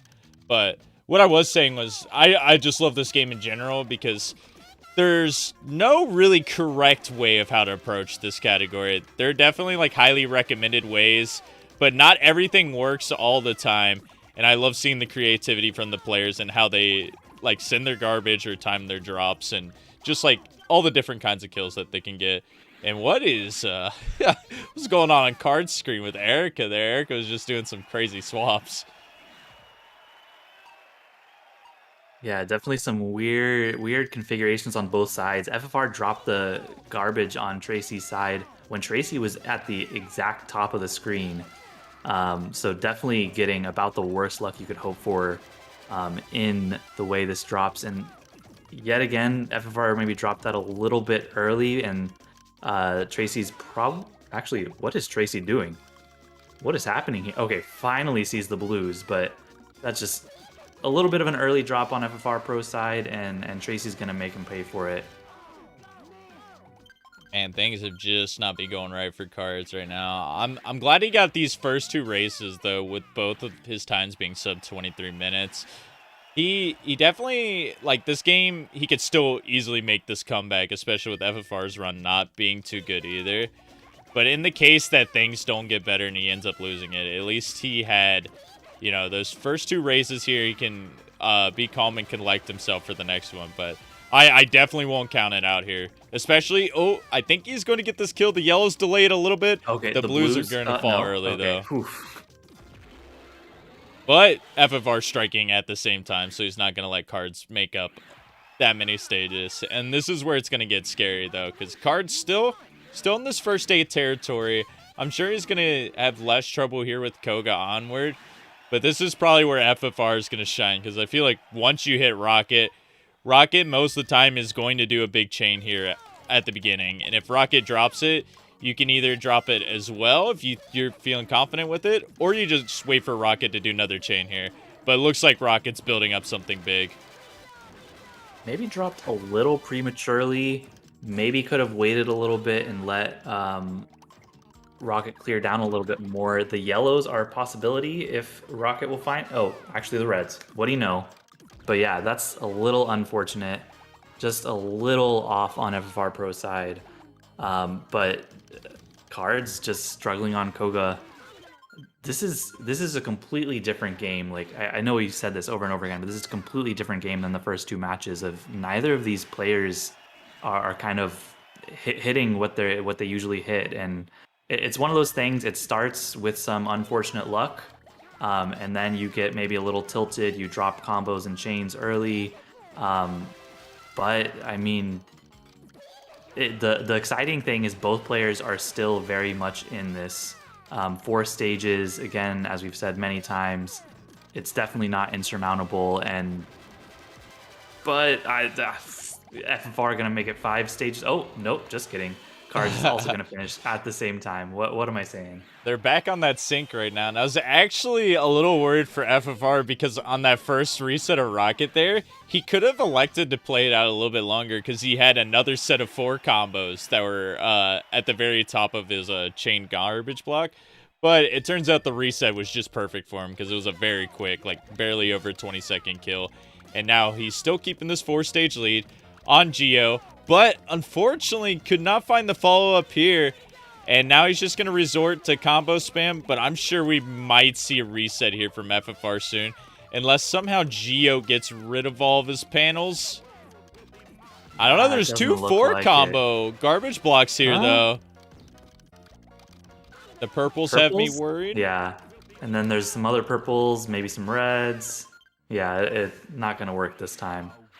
And we've got Cards moving on to Blaine. So 4 stages turned to 3 stages. Let's see how this will go. There we go. Cards finally getting some momentum on his side, but we're already 20 minutes in, man. If FFR gets unlucky enough here at the end, we could easily see this go to like the 26, 27 minute range. Maybe even a 30-minute time, which I wouldn't be opposed to. When it gets up to those times, you can just feel the pressure from both of the players, and it's just very exciting to see these late game comebacks. Well, that was so unfortunate on FFRPro side. And also, so this is one of those annoying situations where Oh my god! Oh my god! Oh no, no. And No! Oh, he got it! Ran out of time. And you can see it on Card's face in the camera right there. He saw that Blaine had that clear and was not expecting that to happen. But finish in sync on the dot yet again, and we are still at a 3-stage lead. So FFR not letting Cards come back whatsoever here. My emotions were through the roof on that kill. As Foxy was going to mention, when that 4 combo garbage block drops at the very bottom, it's worst case scenario when no panels are underneath it, because then the AI will just go back and like clear everything else on the other side. But Cards actually was going to get the kill. The AI raised up because Cards was 1 line short, and then ended up just not having enough time to extend out the match. And it was just such a crazy kill, but FFR is going to gain that stage right back here with a very nice kill on Richie. That was actually an extremely uncharacteristic stop time kill on Richie, where Richie was just spending way too long trying to look for the clear on the garbage with plenty of blocks to use. So FFR is going to get that break there and move on to Lorelei, whereas Cards still on Troll C, going to hope to get out as quick as possible. The size of this lead is kind of really... Oh, whoa. What was that? With 4 lines, the AI had nothing on FFRPro's side, and even though it looked like something should have been happening, just did that up and down dance, up and down. And this is, at this point, FFR's to lose, because he has a solid 5-stage lead with only 3 stages remaining. You've got to think he's very favored at this point. Yeah, FFR getting a bit lucky in this run too, because if Cards was on any kind of pace what we saw in his first 2 races here, he probably would have won this already by now. But, I mean, I can't take away anything from FFR. He's definitely been cleaning up his play, because this is the best pace run, I want to say he's had of the day. And now that he knows he has this lead, gets the kill there on Bruno, it is definitely his race to lose here. He's probably going to take it maybe not a little bit easier, but I'm sure if we see him on Mewtwo, we're not going to see any kind of reset strats from him. Yeah, you could get even 5, 6, 7 minute Mewtwo and comfortably win this race at this point. So got to see FFR finish out strong, get this Gary finished out of the way, and just get to Mewtwo and do what he does best. All right, good looking chain from FFR. He's going to keep extending it. Needs Gary to do something here, but Gary is just like not doing any kind of chaining. Maybe finally this last chance here. FFR, let's see, the chain's coming in. The purples, the greens didn't quite chain, but maybe in down stacking. I don't see an immediate answer unless the reds. And the reds. Yep. That was so unfortunate because it was just enough time for the stack to level out too. So Gary's going to get a full clear here. There's one last chance FFR can take. The reds and the greens are the only thing left here, and he will get the reds. I'm sure we're going to see a reset here, but maybe he'll play it out since he knows he has a big lead. I'm not too sure, but I would not, because that is one big chain block, and it's going to take forever. Yeah, there he goes. Yeah, sometimes you can get lucky against Mewtwo and Gary because their cursor speed is so darn fast. They will get in positions when they're at the bottom of the screen where they just like decide to clear like a million things at once and run out of panels. And that really doesn't happen as often. We're actually going to get a really interesting pattern right here on FFR Pro's side where the 4 combo block will fall all the way down, which means Gary will go for the other garbage and unfortunately gets it. And yet again, this will happen. And FFR just doesn't have enough garbage on Gary's side. That's like... That's one of the extremely- least I've ever seen him send on a stage where it wasn't like an immediate reset for like a 7 combo or something. But I mean, how that worked out, I guess it wasn't too bad because that 4 combo did drop to the bottom, so it was just a rough look in general. But yeah, maybe he's feeling the pressure a little bit. Maybe he's just letting off the gas here too. I'm not really sure what's going on, but the finals can do some crazy stuff as... All right, Cards, he's past Tracy finally. There's enough garbage here. This is good. Oh, he's... Does he have enough? No, Oh, dude. no. One more line. Oh, my goodness. FFR really short on his garbage sins right now. This could be bad. I mean, it's 5 stages with two left to go for FFR, but man, we've seen some crazy Mewtwo stuff happen in the past, and he needs to get this Gary kill soon. Gary's going to stop chaining, going to raise up. And meanwhile, FFR drops his chain, and that's going to give Gary yet another time to probably get a clear here. And Gary does, and we are getting another reset. Oh, no. Meanwhile... Don't look now. Cards probably getting another kill. He's going to get the kill. There it is. Oh my gosh. Can this happen? I like how it's still like such like a low percentage chance for Cards to make this comeback, but since it's PPL, we're just like, oh, it's possible. I mean, oh, but drops look his chain again, but gets the lucky right side. Beautiful. Oh my gosh. And so we will have FFR being the first into Mewtwo in this game. I don't know, do we call it game 3, game 4? I don't know. In this game, FFR is going to take the lead into Mewtwo. And let's see if Mewtwo will be free or if we're going to keep this game interesting as it gets. We're going to look at it. FFR has been dropping some stuff here, but it looks like this is going better. He's going to extend it out since Mewtwo's chain wasn't that big. So he's looking for this opportunity. Oh, no.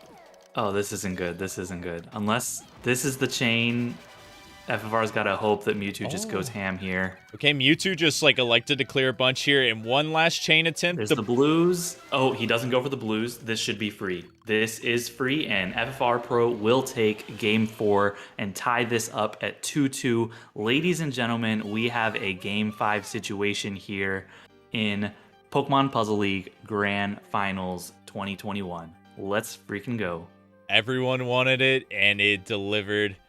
FFR strikes back, looking to get his first PPL tournament victory and get the sweep for 2021, while Cards looking to take a definitive lead on the number of wins in the PG tournament series at a 4th one. And if FFR wins this, we should mention FFR and Cards will be tied at 3 wins apiece, so that would be some juicy drama for the future. For sure, and wow, I mean, Cards really needs to just reset his mind right now and take a pause, grab a drink of water, stay hydrated, figure out what the hell went wrong in that race, because he had time and time again opportunities to come back, to get back in it, but just fumbled. I don't know. So FFR Pro has been given a gift, an early Christmas gift, as Tayman said earlier, but CardsOfTheHeart has to come back strong and make this interesting and show that those first 2 games where he just dominated with extremely good times of 22, 21-minute times, those were not flukes whatsoever, and he's going to come back strong and make this exciting. Game 5, everybody wanted it, and we've seen it, like, we've seen it a good amount in tournament history. I believe this is the second time it's happened in Pokemon Puzzle League, I think you could maybe remind me a little bit of the 2019 tournament, since you were in the finals for that one, Foxy. So so last year's 2020 tournament. Oh, 2020. My apologies. I went up in the first game, but then I think Tayman had the reverse sweep after that. As far as Game 5 situations go with these two players in S-Hard, I know FFR lost in a Game 5 situation against Tayman in 2020. FFR lost in a Game 5 situation against me in 2020. CardsOfTheHeart lost in a Game 5 situation against me in 2020. So I don't know if I can really say either of them have proven in PPL S-Hard to have that clutch Game 5 gene. But someone's going to come out ahead, and Cards is bobbing his head. Maybe he's feeling good now, pushing it aside, but FFRPro, it feels like when his back is against the wall, as we saw in the Tetris Attack tournament earlier this year, time and time again, he clutched it out. And maybe we're seeing a new FFRPro this year who's going to make the clean sweep in 2021 and prove that he has what it takes in every single version of this game. Yeah, it would be nice to see a resurgence from him, winning the very first tournament in PG history all the way back in 2016, and it took him 5 years to get another one again. It's just good to see him on the rise and feeling good, and now tying this series up. I will say both the players are taking a little bit of a break. That's why we're not jumping immediately into this last game, but I think that's good for everyone involved, for the players, for us, catch a breather as well, and for all you guys to possibly see one of the best matches of the tournament here. Because I gotta think, now that we got sent to Game 5, this has to be a Mewtwo versus Mewtwo screen here to determine the winner. For sure. Yeah, it's kind of crazy that all of these games have been pretty one-sided so far. I think no player has been past like Lorelei or something while the other player was at Mewtwo. So I don't know. I'm crossing my fingers, hoping for some Mewtwo decisions to clutch this out late game. Whereas I'm sure these players they'll want to have a solid lead throughout just to keep their heart rates and everything down. But I think we're gonna get a treat here. I agree. Both these players are good enough that we should expect to see that. Get to see FFR practice a little bit on Marathon here. This is classic. He always loves to do this warming up for his matches. I mean, it's a good way to at least test your chaining ability. I gotta think maybe it messes with your timing if you're doing certain kinds of, like, maybe not frame perfect, but the 3-frame tricks or just dropping into certain gaps, because it really can matter a little bit. But with all the different Puzzle League series games both these players play, and all the different levels for, like, not only one-player modes, but, like, versus tournaments as well, I think these guys can adjust on the fly and not be bothered too much by, like, a difference in speed or the number of panels here too, because playing hard Marathon here also gives him an extra color, which he doesn't see in the one-player speedrun. Yeah, it's definitely, I've noticed a unique thing to FFRPro. He just likes moving fast. He likes moving his cursor at fast speeds, doing the hard mode Marathon as warm-up before each of his matches. I mean, he just sticks to his guns. It works for him. He's shown that it's definitely a winning strategy. So why stop now?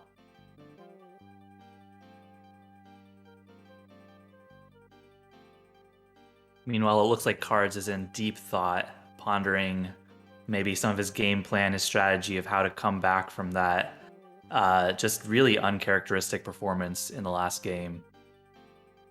Man, if it wasn't for those, literally the first 4 stages, that one could have been a lot more competitive, because what he got from Erica to Geo, I mean, it wasn't too fast, but it was like 11, 12 minutes, something like that. But his first 4 stages were, I believe, 16 minutes. And that, you really don't ever see anything like that on a start.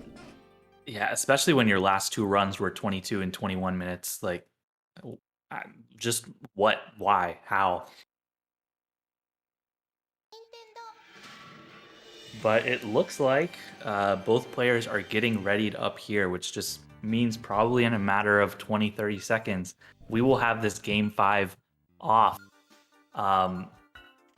Man, I guess like this is just one of those moments of like, when did this tournament start? Was it beginning of August? Was when qualifiers happened? And now it's November. So it's been, what, August, September, October. This is 3.5 months in, and everything comes down to this. This is the moment. We have FFR Pro versus Cards of the Heart, the two greats to have ever played the game, and the RNG that they will face in this match will determine it all. So let's freaking go. I am so excited for this. Game 5, FFR Pro and Cards of the Heart. For anyone tuning in late, when FFR started in winners with a 1-0 advantage. Cards won the next two. FFR tied it up at 1. There is no bracket reset like a standard double elimination. This is it. This is our final game. And we've seen whoever takes down Gary first usually gets off to a roll here, so let's keep an eye on the Garys. And we see a reset immediately from Cards. Not happy. He dropped his chain early. Let's hope that's not any sign of what's to come here. But at the same time, Gary gets the clear on FFR Pro's side. I do know that FFR Pro, even Cards sometimes, although not this time, sometimes will play out this Gary a little bit longer and kind of hope for a quick follow-up kill. But it doesn't look like FFR is going to get that. And Cards with the better strategy apparently, although who knows, always so random, he's gonna get the first Gary kill, and maybe, as you said, that is a sign for what to expect in this race. Cards getting off to a solid start, moving on to Brock, already 5 minutes ahead of his pace in the last round, so ooh, he's gotta feel good about this so far. Dude, if he gets 3 quick kills in a row, he'll be like 11 or 12 minutes ahead of last run, which is just insane to think about. Oh boy, you like to see Cards starting on a much better note though, and let's hope FFR can follow pretty quickly here as well. But it looks like his Gary's playing with the high stack though, and no big chains coming out just yet. But the stack flattened. All right, there's a chance now on Cards' side if the yellows, if he elects to drop, all the greens as well are gonna clear instead. So one final chance. It looks like the reds have a chance here if. Yeah, you got reds, blues, yellows. Maybe you mess everything up and... Oh, no. Wait, he might play this... Okay. That's a good reset, I think, but he was going to get rid of 6 panels there, and so there was maybe a chance, but you would have had to invest quite a bit of time just to see if it would have worked. I think that was the right call there to reset. Yeah, for sure. Sometimes it's definitely tempting when you see that they have 2 clears lined up and they're going to get rid of 6 panels. But then you remember 6 panels maybe are gotten rid of, but 6 more panels come from the garbage. And so that's just the cycle that they can get into of they will clear that garbage that takes so long each time for just a ridiculous amount of time. And it's just usually better off to reset. And maybe it'll work out for Cards here. Looking good, and it is good. So he is out of Brock in 3 minutes. Meanwhile, FFR Pro's Brock, unclear what's going to happen, spending a lot of time. Oh, unfortunately gets a chain. That's going to open up the opportunity for Brock to get those greens to clear, and that might lead to a reset very soon. Yeah, Brock with still plenty of panels on the screen to work with. He's going to do some slow down stacking. This could be good. I don't know. The combo's going to buy a little bit of stop time here as well. But he is just like... He was fumbling around there for a little bit, but FFR going to do the reset. As let's take a look at Card's screen now. Good chain from Misty's side. Those greens are a little bit of a worry, but she down stacks them. And now Cards, he's cruising. He's 10 minutes ahead of his last run. Oh my gosh, I cannot believe it. And yeah, that was a little bit of an early drop on the chain from Cards, maybe on accident, but able to do the very quick follow-up, which if anyone's good at the extremely quick follow-up with a bunch of combos, it's Cards. I know Tetris Attacker likes to point out that Cards, it seems like his favorite thing in this game is making 8 combos. And he's just so quick at making those 8 combos, which sends 2 lines of garbage all at once to finish off any situation like that. FFR did a really quick chain there on Brock and had this really quick follow-up too, because he caught Brock with a very small stack, and he was able to get a very nice kill, very quick one at that too. As, unfortunate for Cards, the horizontal reds are going to come out and clear, but we got a pretty close game. As expected a little bit early on, because it's hard to jump out to a too quick of a lead at the very beginning, but much better than last race where we saw Cards just struggling and struggling on these first 4 stages. Oh boy, that was one swap away on FFR Pro side. That had my heart in suspense right there, but we are all tied up here with FFR getting that kill on Misty, and we are moving on to Surge, and yet again, Cards is just going to drop his chain very uncharacteristically, and this is not going to look to be a good opening on Surge right here. He elects to keep it going because I think he does have the 4 combos. I don't know. They should fall first here. At least I hope they do. And if they do, he has a really good shot at getting this kill. All right, there they go. The purples. This still could be good. Wasted a lot of time. Oh, that should This is do it. good, yeah. And look at that FFR at the same time while we were watching Cards the whole time. We have the closest it's been all day. Yeah, so what we saw on Card's side there where he dropped the initial chain, I like to think of what he did there as kind of a soft reset of he dropped an initial chain, but fortunately it was only a 4 combo and a 2 chain, which meant 1 clear on that, and the opponent was essentially back to square one. And so what Cards did was he just kept his second chain going as if it was resetting, but without the extra 30-second delay that's induced by actually doing a reset. I like the way you described that as soft reset, because definitely I think all the top runners have tried to strat like that before if they do screw up their very first chain. But look at Cards. He's feeling so much better now. He's in the mood. He's forgetting to press start button after the match, but he's feeling good otherwise. Oh, yeah, that was Cards. So good on FFR's side. Those reds, the way he dropped it, the second tier, maybe bailing out. Oh, no, you hate to see that. Oh, well. There's no immediate clear here. This is good. Yeah, there's only 2 of each color left. Oh, except for the reds, but those are on the bottom. So that's good for FFR, but Koga. One panel underneath there on Cards' side to get the kill. We got both of our players cruising. Yeah, like, that kill on Erica on FFR side.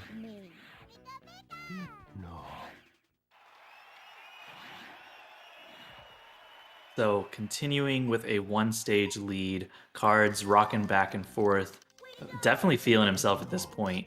And yeah, we are averaging about a minute, a little over a minute per stage here, whereas we were so far behind that pace in the last run. So both these players are feeling themselves, feeling good.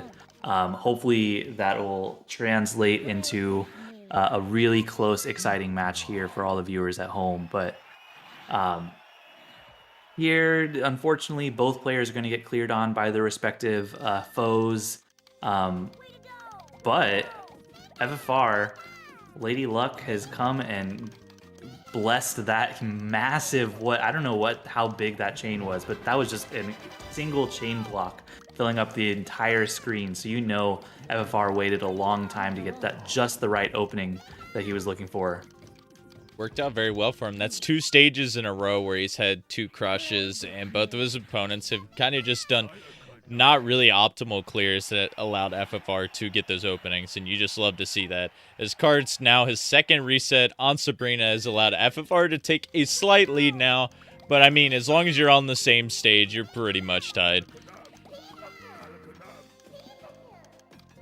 Yeah, there's definitely a mental component that I've noticed when I'm playing these matches against these top players like FFR and Cards of you see that you equalize like FFRPro just did, and you like feel like you have an opportunity to take the lead back, but for some reason every time I like think I'm almost there about to take the lead back, my opponent gets the stage and I miss it, and it extends that lead just a little bit longer, and I feel like I'm just in a cycle where I just don't know what to do, and it looks like that is...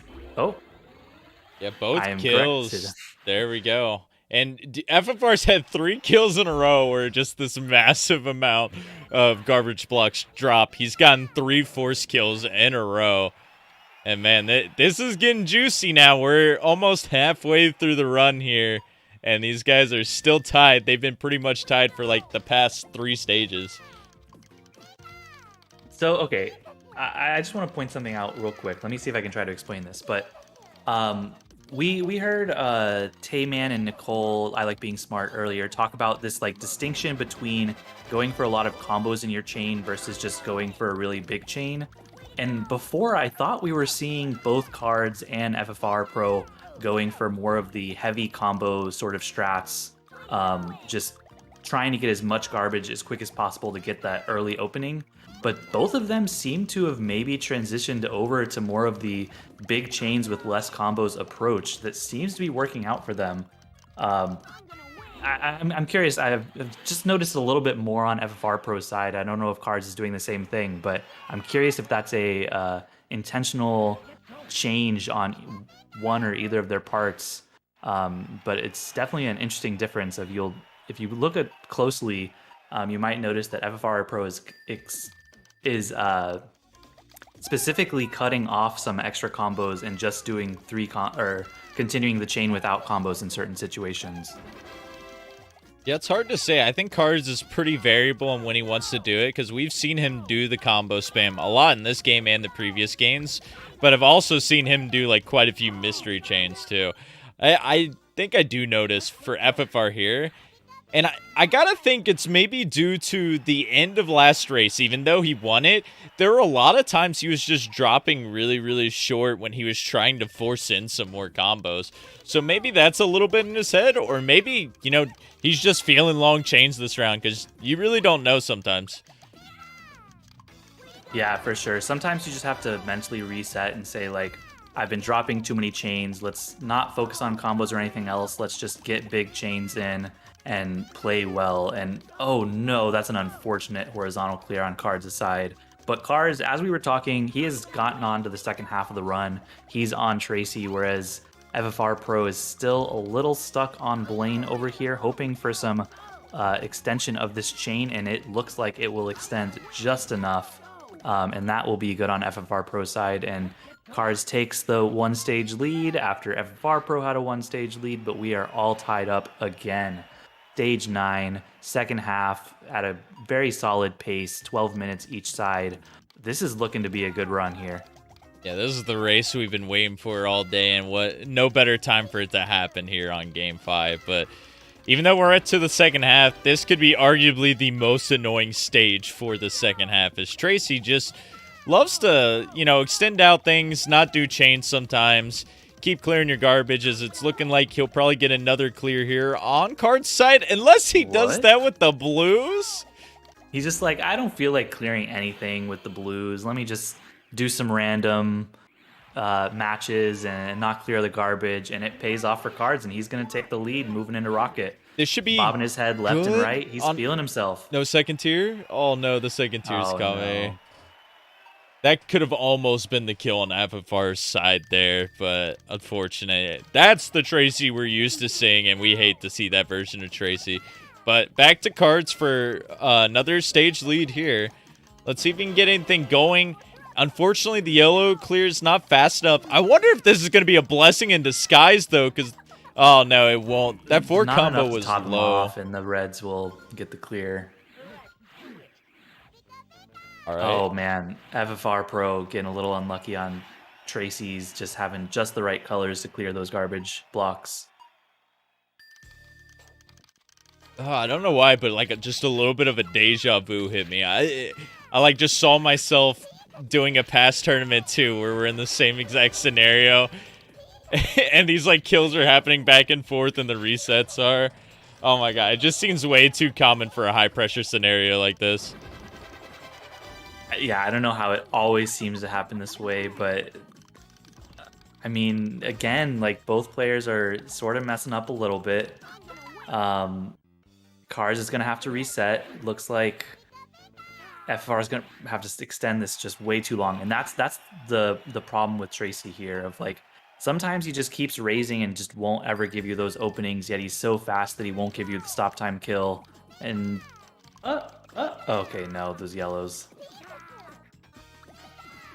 Yeah, this one's not looking too promising either, as he has greens, purples, and reds that could all fall in different lines.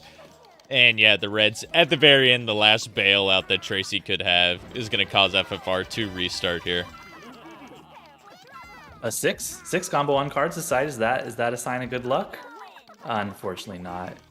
A lot of combo garbage at the bottom here, too. This is going to give Rocket a lot to work with. We might see a restart coming from cards here soon. Unless Rocket just wants to get rid of everything. That's the greens. greens. Oh my god. No. Oh, man. Oh, he had to take both of those panels all the way over and just had enough time. I really don't see Cards continuing this out. I don't know. He might elect to do it. FFR's crush killed. He's going to swap the stalled out to maybe get the kill here. Oh, it's not going to happen, though. Oh, wait. Is it? Oh, no. Dude, I was hoping he would have got rewarded for that, because that is actually a legitimate strat if your opponent's about to die too, and you're topped off just to keep spamming the swap button. Yo, shoutouts to Monty. He maybe would have tried doing the old school pause buffer strats. Oh my god, what is happening on these two stages here? This is good on Cards' side. That is a big old conch kill right there. Cards gets a kill, and FFR gets a kill. Cards playing that out to 1:42, so he committed hard to get that kill. Yeah, and that's what I mean of if you're FFR Pro, you finally got the kill on Tracy. You look over maybe if you're watching your opponent's screen, which actually I don't think FFR Pro does. You look over, you see Cards just happens to get the kill at the same time, and there is no stage lead to be had. Alright, it's very important to pay attention to how both these players are starting this opening, along with Giovanni's. Watching 4 screens at once can be a little bit difficult, but it looks like FFR's attack's going to go first here. The clear does come, though. That's an unfortunate clear. Oh, whoa. 1 mystery, 2 mysteries, 3 mysteries, 4 mysteries. Let's go, Cards. Was it enough? I hope he gets rewarded, but I don't think it is going to happen here. Oh, maybe. The way the yellows fall, unless the red. Oh, no, my god. It worked out. Praise be to the mystery chain. Can we get Forky strats in the chat? You love to see it, baby. Oh boy, that could be very important here. Moving on to, excuse me. Let's start that sentence over. That could be important moving on to the last couple stages here too, because just that little bit of the lead can make the difference here. But look at this beautiful sin there from FFR. That left side was almost to the ground there, but it looks like we get a very similar kill on Card's side. One person gets the kill. Textbook opening. Oh my gosh. One person gets the kill, the other immediately answers back almost every single time. And it's so hard for FFR to close in now because Cards is just getting that kill right back. Oh my god. If I'm FFR Pro, I would just be so frustrated right now of like nothing you can do. Cards just gets the opening exactly as you do, and you just gotta keep running your luck. See what happens. Alright, there's going to be a lot of shake on FFR's side, and the clear's probably going to come out here, but a small clear on Lorelai's side too. Card's instantly going to reset. He's not going to wait long at all to see what happens there, and maybe it could be a good thing as FFR does reset here too. So it's been like, it's literally been dead even. One person gets the kill, the other does. One person resets, the other one does too.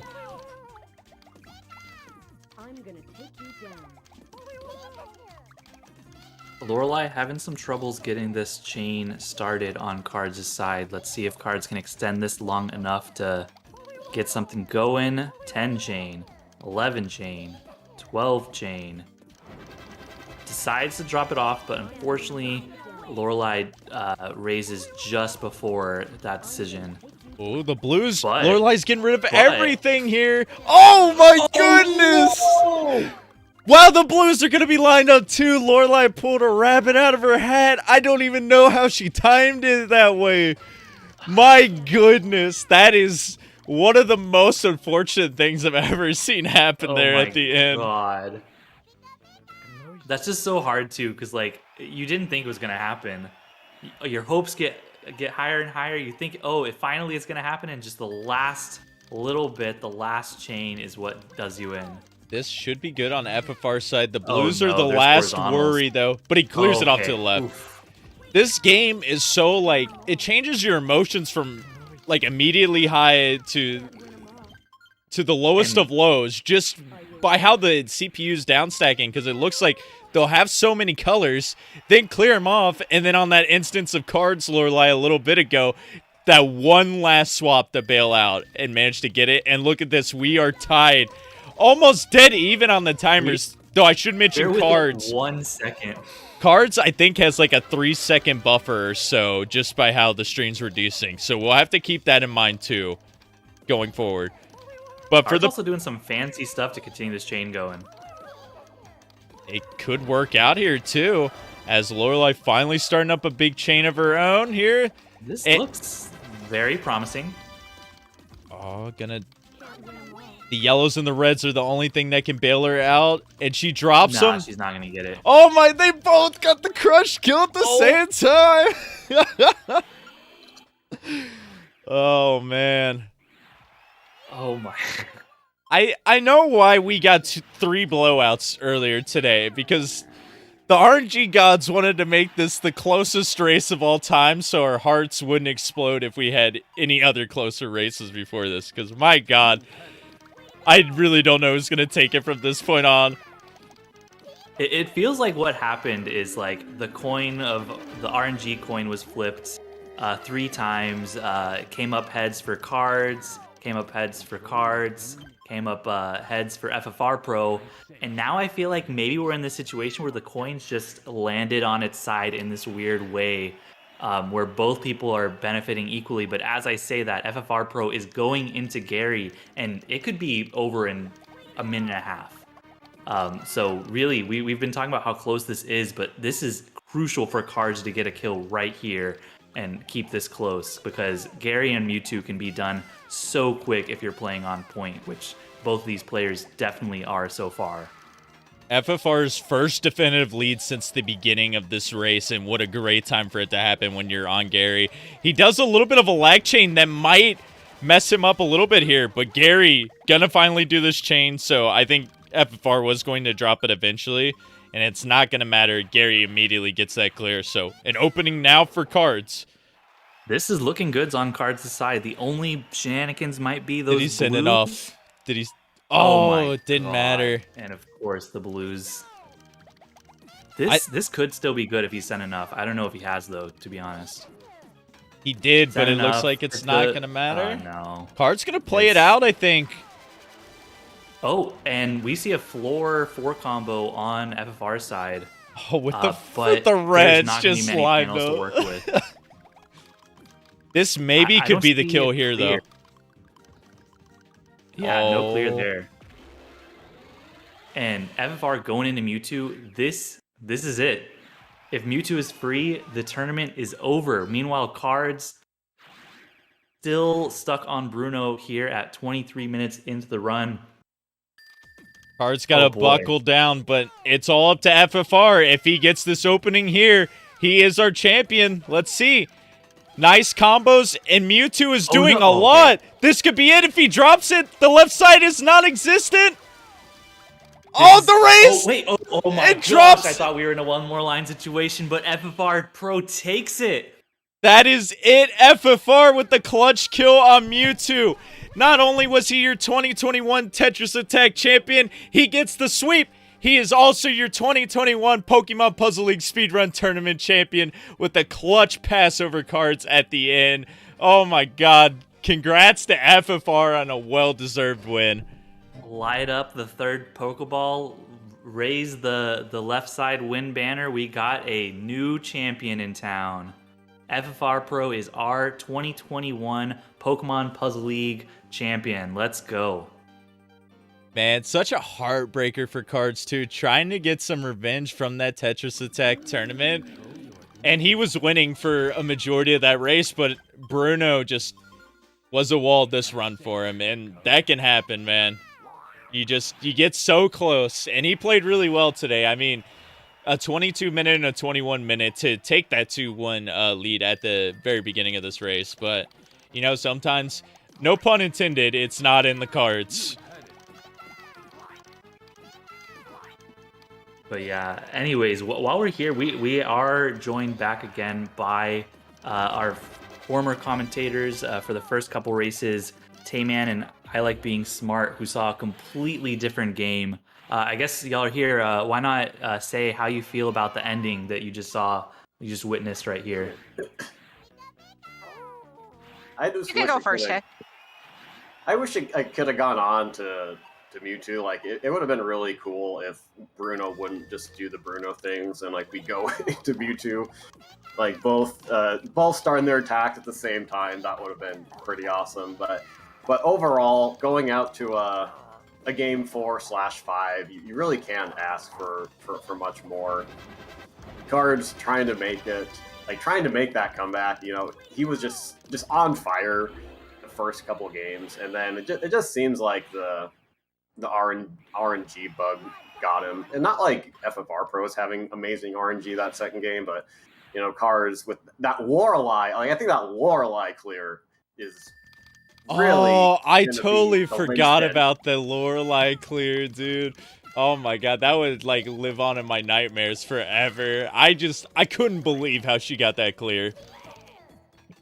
Yeah, I don't even... we could go back and look, but, you know, I don't want to just ruin my day. So, it was just so upsetting. So, yeah, like, just really solid gameplay. I think Cards played a little better than FFR Pro, but he got the one-stage lead. He got that better luck. And just look at this Mewtwo on Cards' side. Not... Or I am on the delayed stream. Yeah, he's just... Mewtwo's not doing anything. It's just like, sometimes it's just not meant to be when you just get Brunos and Mewtwo's like that. So, like, you know, GG's, both of them played really well. FFR Pro got a little luckier at the end, but of course he was still playing well. And FFR Pro is the double crown champion. I gotta... 2021. He played really well this entire year. I gotta give props to him. I also gotta give props to Cards. One last mystery chain for the fans here at the end of the game. And that should be it. No clear to be found, and Cards finishing with a very respectable 27-minute time. Like, that wins so many races, but at this high of a level, the slowest winning time we saw today was 28 minutes, and you're really going to need to push those lower 20-minute times to guarantee the win. And FFR Pro showing he had what it takes, definitely wins in style with that ending there. What a race, man. Oh, go ahead, Nicole. Yeah, no, I respect Cards too for finishing out that run. I know we were celebrating FFR's victory, but I thought Cards might throw it in, but the fact that he just finished it out, you know, was a good sport about it. Mad respect there. For sure. I'm sure we're gonna hear from both of these players in a little bit here, but while we're waiting, congratulations, FFR Pro, coming back down 2-1. He wins the last two here, and he is your Pokemon Puzzle League 2021 Speedrun Tournament champion. We will be having our next tournament coming in the springtime, by the way, in 2022, and it's going to be Tetris Attack once again. FFR going to be the defending champion there, so it'll be very exciting to see him defend that and maybe go for the first... Well, is it the first three-peat? Well, we have Cards in here.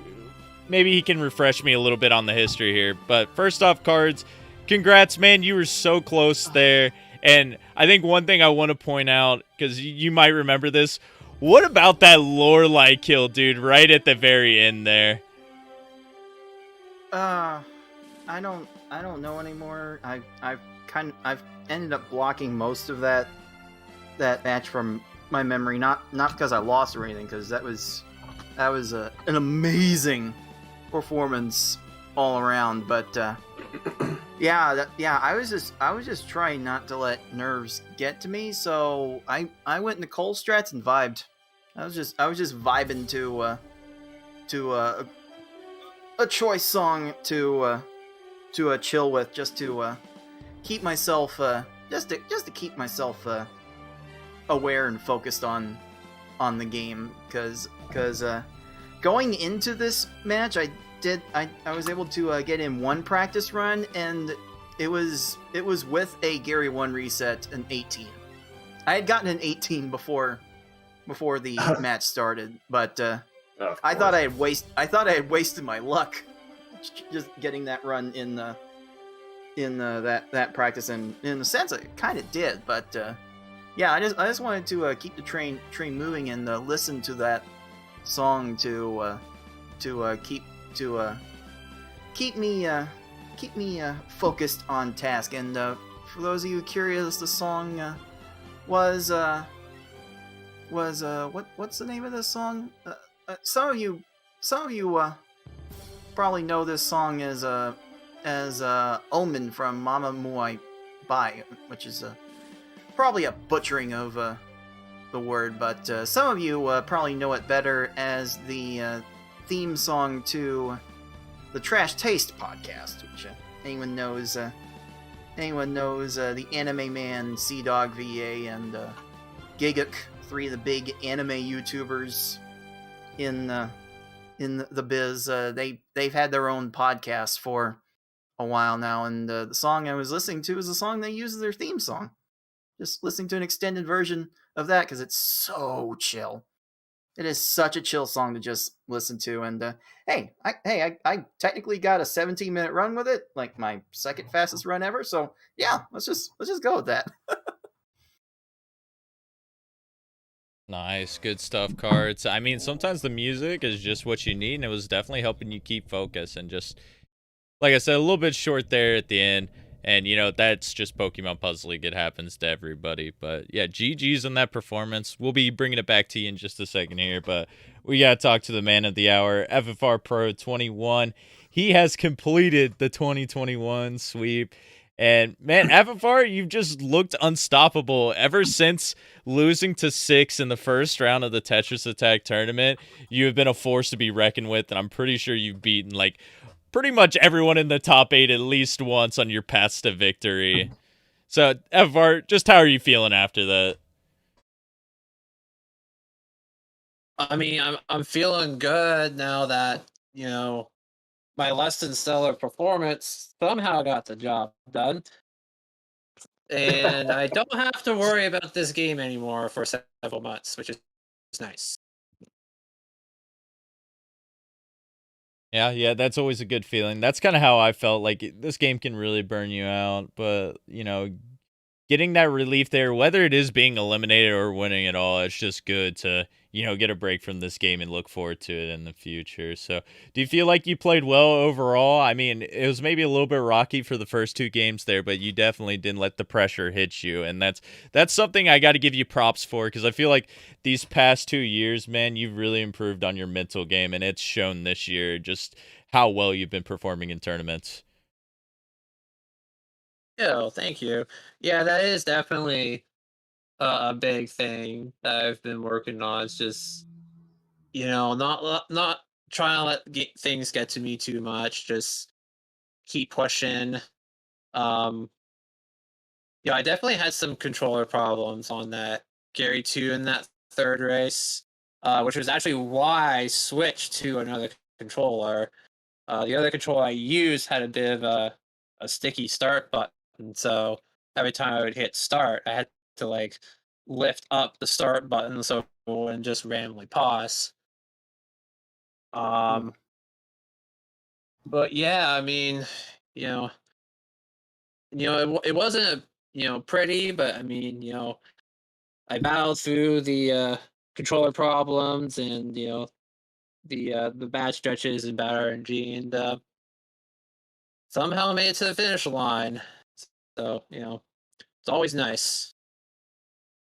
For sure, man. It doesn't have to be clean. All it matters is getting that W at the end. It was well deserved, and I think you played well and adjusted. You made the adjustments that you needed at the end there. So congrats, FFR.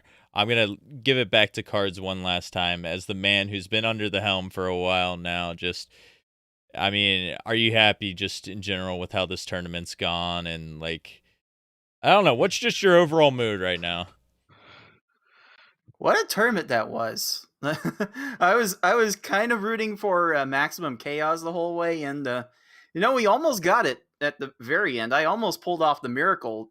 Just would have just been a bigger exclamation point on how chaotic this tournament has been. But yeah, that was definitely an experience that was worth having. And that final match right there is basically the whole reason I keep putting these tournaments together. Just that kind of back and forth. Like 3 of those four final races were won in under 25 minutes. That is absurd. That is absolutely absurd, and just comes to show just how far we've come as a community since that 2017 final we had, didn't we, Forky? That was a fun one. Definitely one to remember. It's like there's a bunch of sets in the past that have just stuck out in my head. But yeah, I guess we can elaborate on that a little bit more. But since this is the last match of the tournament, we will get to this in a little bit. But instead of thanking everyone individually now, we're going to have a credit sequence at the end. But I'm going to say one more thing really quick before we get into something, because we have a couple things to say. First off, this is not the only event for today. We have a very special tournament that's hosted by Quarterly Report. They have a quarantine series, which is on their 4th segment, and that's going to be starting at 5 p.m. Eastern. I linked this in chat. It's going to be on Solitaire_PDP's channel. I definitely recommend watching that, because we have 24 entrants in it. And we have some of the best of the PvP players, and it's a tournament that a lot of the proceeds go to charity. So if you're looking for some more panel action there, you should definitely tune into that. And I'll be participating. I think a couple other players in this community will be too. I'm really looking forward to it. But other than that, Cards, I'll let you lead into what we're going to talk about here. Yeah. Just a second. I'll clear up a few more administrative matters before we get to that point. So yeah, GG's again to FFR Pro for getting that third title. Now we've got 2 people in the community as 3-time Puzzle General champions. So congrats on that. Let's see, what else do we have to worry about? I'm hoping that by the time this match gets shown on YouTube, the signups for the next Tetris Attack tournament will be beginning to open in February. So I will hope to finagle the YouTube uploads for the rest of the way to make this video pop up at the start of February, which would be really nice. So yeah, I think that takes care of the playing of the tournament proper. I will give my congratulations to Razor Flame Kun for once again out predicting everyone on challenge and getting the majority of our bracket winners correct in the challenge prediction. So once the Tetris Attack tournament comes around, I will be giving a gift subscription to Razor Flame for starting that out. And oh yes, I will be getting payouts coordinated in a bit to our winners and raffling off the extra 2% prize to all of the random player that did not win another prize. So yeah, the prize pool is a nice addition to this tournament. I hope to do those for future tournaments. So make sure you keep those in mind and make sure you throw in your support. By the way, where did that pool end at? Because I'm not sure. I think we stalled out on donations for a bit. So I think it still ended up at $350.90. I believe so, unless some late donations happened here. I guess we'll get you guys that future total just to get some last minute donations if they do happen off stream or something. But I'll go ahead and plug everything else. You can just, well, for now, yeah, Twitter, Puzzle General, you can find us there to find an announcement in the future about that. You know what? Forget about it. I'll just top it off myself and make it $500 to make it easy for me to figure out how much to pay. Oh, cha-ching! Thanks for making me I said rich, I was- Cards. Oh wow. I said I was gonna match all the donations until we got to 500. You know what? We can get any more. I'll just make it 500 myself. So Just make it easier on since me you're topping to it pay out off, altogether. will you match your own donation and put in another 150 after that? No. That's a bit too much. That would be something else, but no, I just want to make it a nice round number. Fair Make enough. it easy for me to know how much to pay. So yeah, thank you to all that supported the prize pool and supported this tournament in particular. I hope we get even more support like that in future tournaments, and also thanks to everyone that helped out with this tournament, not just in playing, but behind the scenes. And we'll, as Forky alluded to earlier, we will have a proper thank you for all of those people at the very end of this broadcast. I think that takes care of the tournament matters. If there is something else, that comes up, I will. Spoiler alert! I was running the Puzzle General Twitter the whole time.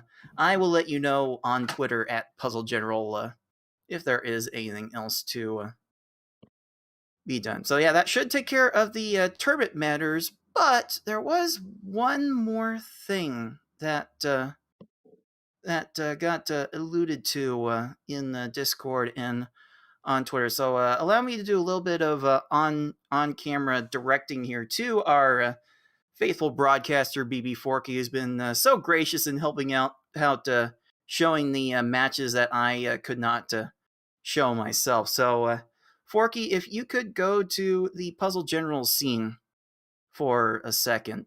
Yes, this is Puzzle General. I believe this iteration of the logo was made by Dark Aries, I think. I'm trying to remember. He was the one that made this particular version of the logo. But Forky, you've been in this community a little bit longer than I have. We're both like OGs at this point. Do you remember how that name came about? It's always a little bit murky to me, actually, but shouts to Nicole, who's also in here, who was like actually probably slightly before me in terms of doing races. But this group started out as a Skype group way back in the day, which probably a lot of you guys know. And it happened with some daily races in 2013 of a bunch of just crazy people doing S-hard when there wasn't a double 4 combo strat. There's just people who were getting 50 minutes, an hour every race. You had like people who were getting 45 minutes winning the races. And I think Cards was the person who actually switched the name in Skype to Puzzle General. And it kind of just stuck there. Correct me if I'm wrong, because I'm like really murky when it comes to specific details like that. Yeah, I don't really remember either. And unfortunately, it's hard for me to bring back up Skype to view old conversations. Yeah, I wouldn't be surprised if the whole group chat has evaporated into the ether at this point. But yeah, that was how our community got started, and this name has been attached to us for so long. But the name, what does this name say about us exactly? I'm not sure a whole lot of thought went into what this name was supposed to represent, what this name was supposed to show about what we do. What comes to mind when you see this name, Puzzle General? Doesn't sound like it has anything to do with speedrunning. We're just a general puzzle community. Are we a general puzzle video game? You can get your Community. puzzles for Build up $1 is or killing less, me. baby. Well, sometimes you have people pop into the Discord with like riddles or mind teasers, and we're not averse to that, but it's not really what the community was founded around. But I'm guessing that's where that confusion comes from. It's just been confusion, and it's been talk. Like, this name it sounded simple and it sounded good, but we never really had a proper identity, and it was hard to, like, generalize what we wanted to be as a community.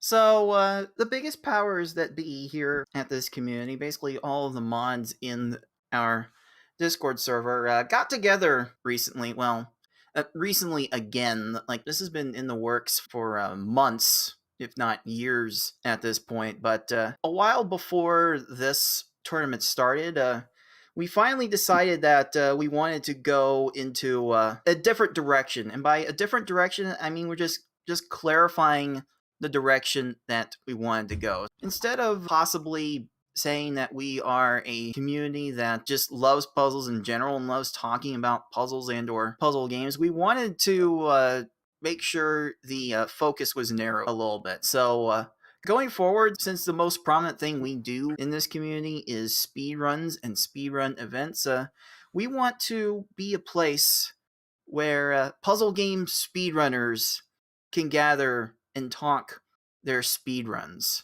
Even if we're not going to be the place to talk about a certain game, and there will be several games directly under our umbrella where you can talk with other runners of those games, but we also want to be like a hub for puzzle speedrun communities. Did you guys know that there was a monthly Nest Dr. Mario tournament? No. No.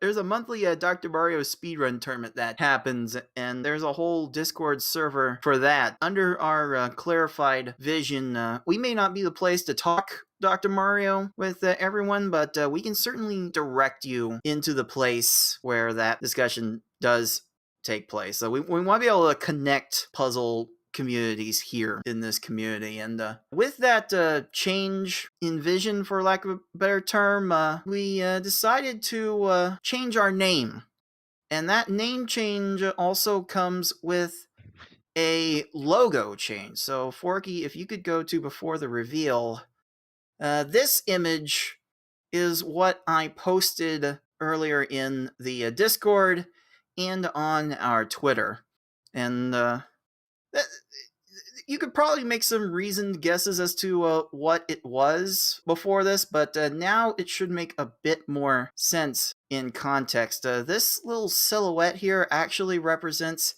a new logo, and I went through considerable expense to try and get designers to make us a new logo for our community, and it was quite the journey, as I'm sure Forky and Tayman can personally attest, and FFR, who is still here, they could attest to the journey that it was to design a new logo that represented our community. There's some headaches I'm not sure I want to be going through again. So when we were deciding on a new name for our community, we wanted to not only come up with a name that not only described better what we do as a community, but I personally wanted to try to pay some homage to our roots and where we came from as a Pokemon Puzzle League community, as a Panel de Pon speedrunning community first and foremost. I was feeling kind of a genius when I came up with this name, and there was a kind of quick agreement on the name in general. So we got people in the live chat claiming that I'm designing the logo right now. I had a little bit of input on this logo, but no, this logo has actually been done for I think a couple of months at this point. So if I could, Forky, get you to go to the reveal. Move that Here bus. it is. Move that bus. Move the bus. All right, the moment everyone's been waiting for. Yeah, we haven't been practicing we haven't practiced this, so hope it doesn't look too bad. I'm gonna end the stream, boys. All right, so from now on, our community shall be known as the one and only Ta-da! League of Puzzle Speedrunners. Perfect. This, Woo! Oh my god, Yes. you guys! Let's go. Oh, that's Let's awesome. go. yes, this is a name that shows what we do and pays homage to what we have done. So you can see the Oh. puzzle design in the Oh my middle. gosh. It uses the colors of Paneled Upon, and the letters are oriented like Pokemon Puzzle League. That was my idea to make the word puzzle in that logo oriented like that, and they're definitely This is perfect. Finally a new puzzle. Shouts to Dave, dude. in there are several people to thank for making this possible. As I said, I went through a considerable expense and reached out to multiple graphic artists to find a good design for our new logo. The initial design was given to me by a person named Tia_graphics. Came up with the base format of the logo that you see. Came up with an initial concept that we kind of liked in general, but the details were just not quite there. So I took a little bit of refinement to draft it into basically this format that you see here, and then I went to a person who goes by the name of Spider07 to finalize this graphic, and boy did it take a long time to get it right. So there were a lot of revisions to this logo before we arrived at this. Someday we're gonna have to show off those other revisions, because it was quite a journey to get to this point.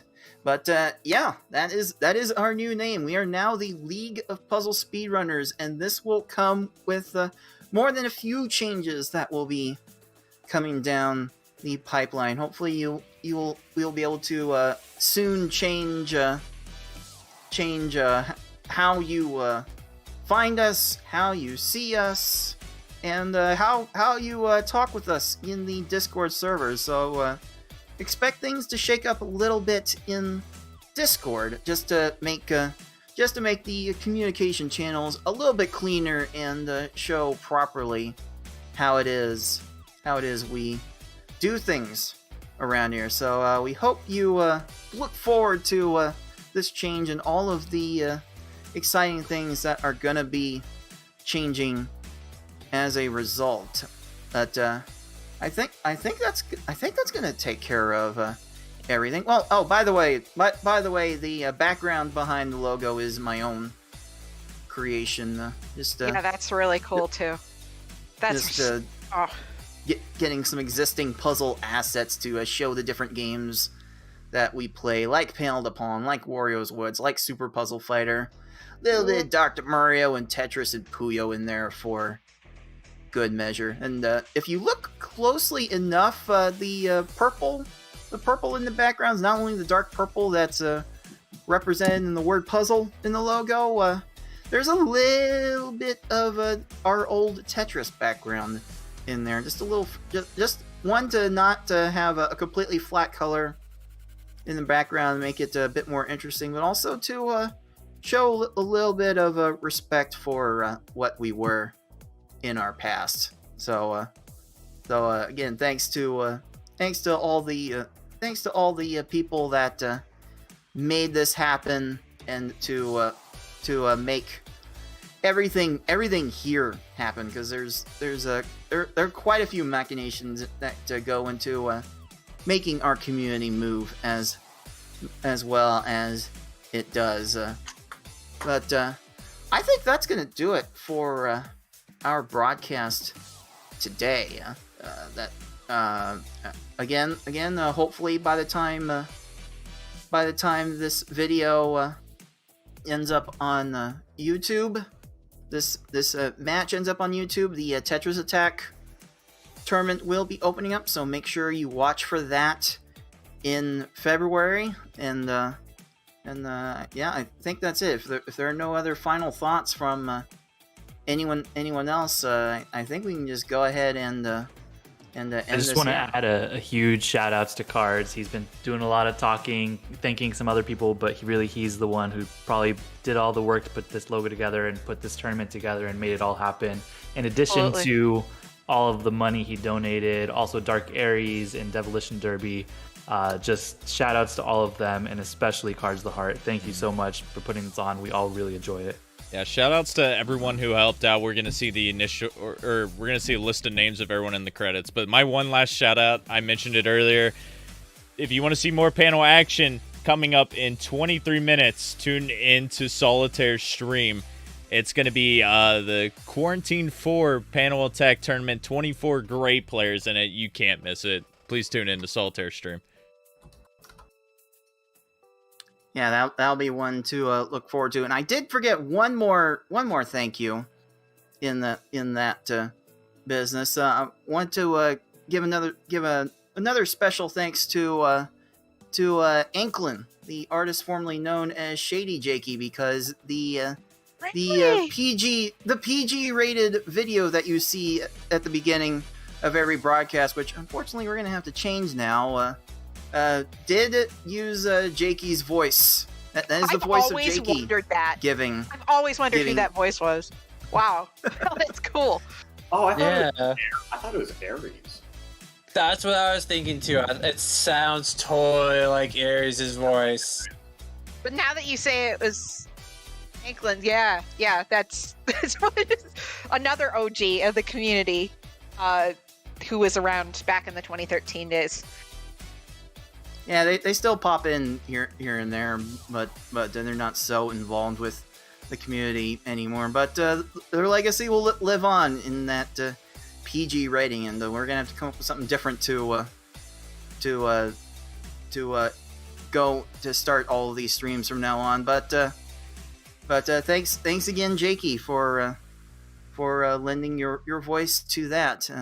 Now we can go ahead and wrap this up for BB Forky and FFRPro21 and Tayman and I Like Being Smart and Foxy Man and everyone else at the League of Puzzle Speedrunners. This has been Cards of the Heart. Until next time, everyone, thanks for watching. Now, Forky, mute desktop audio and roll credits.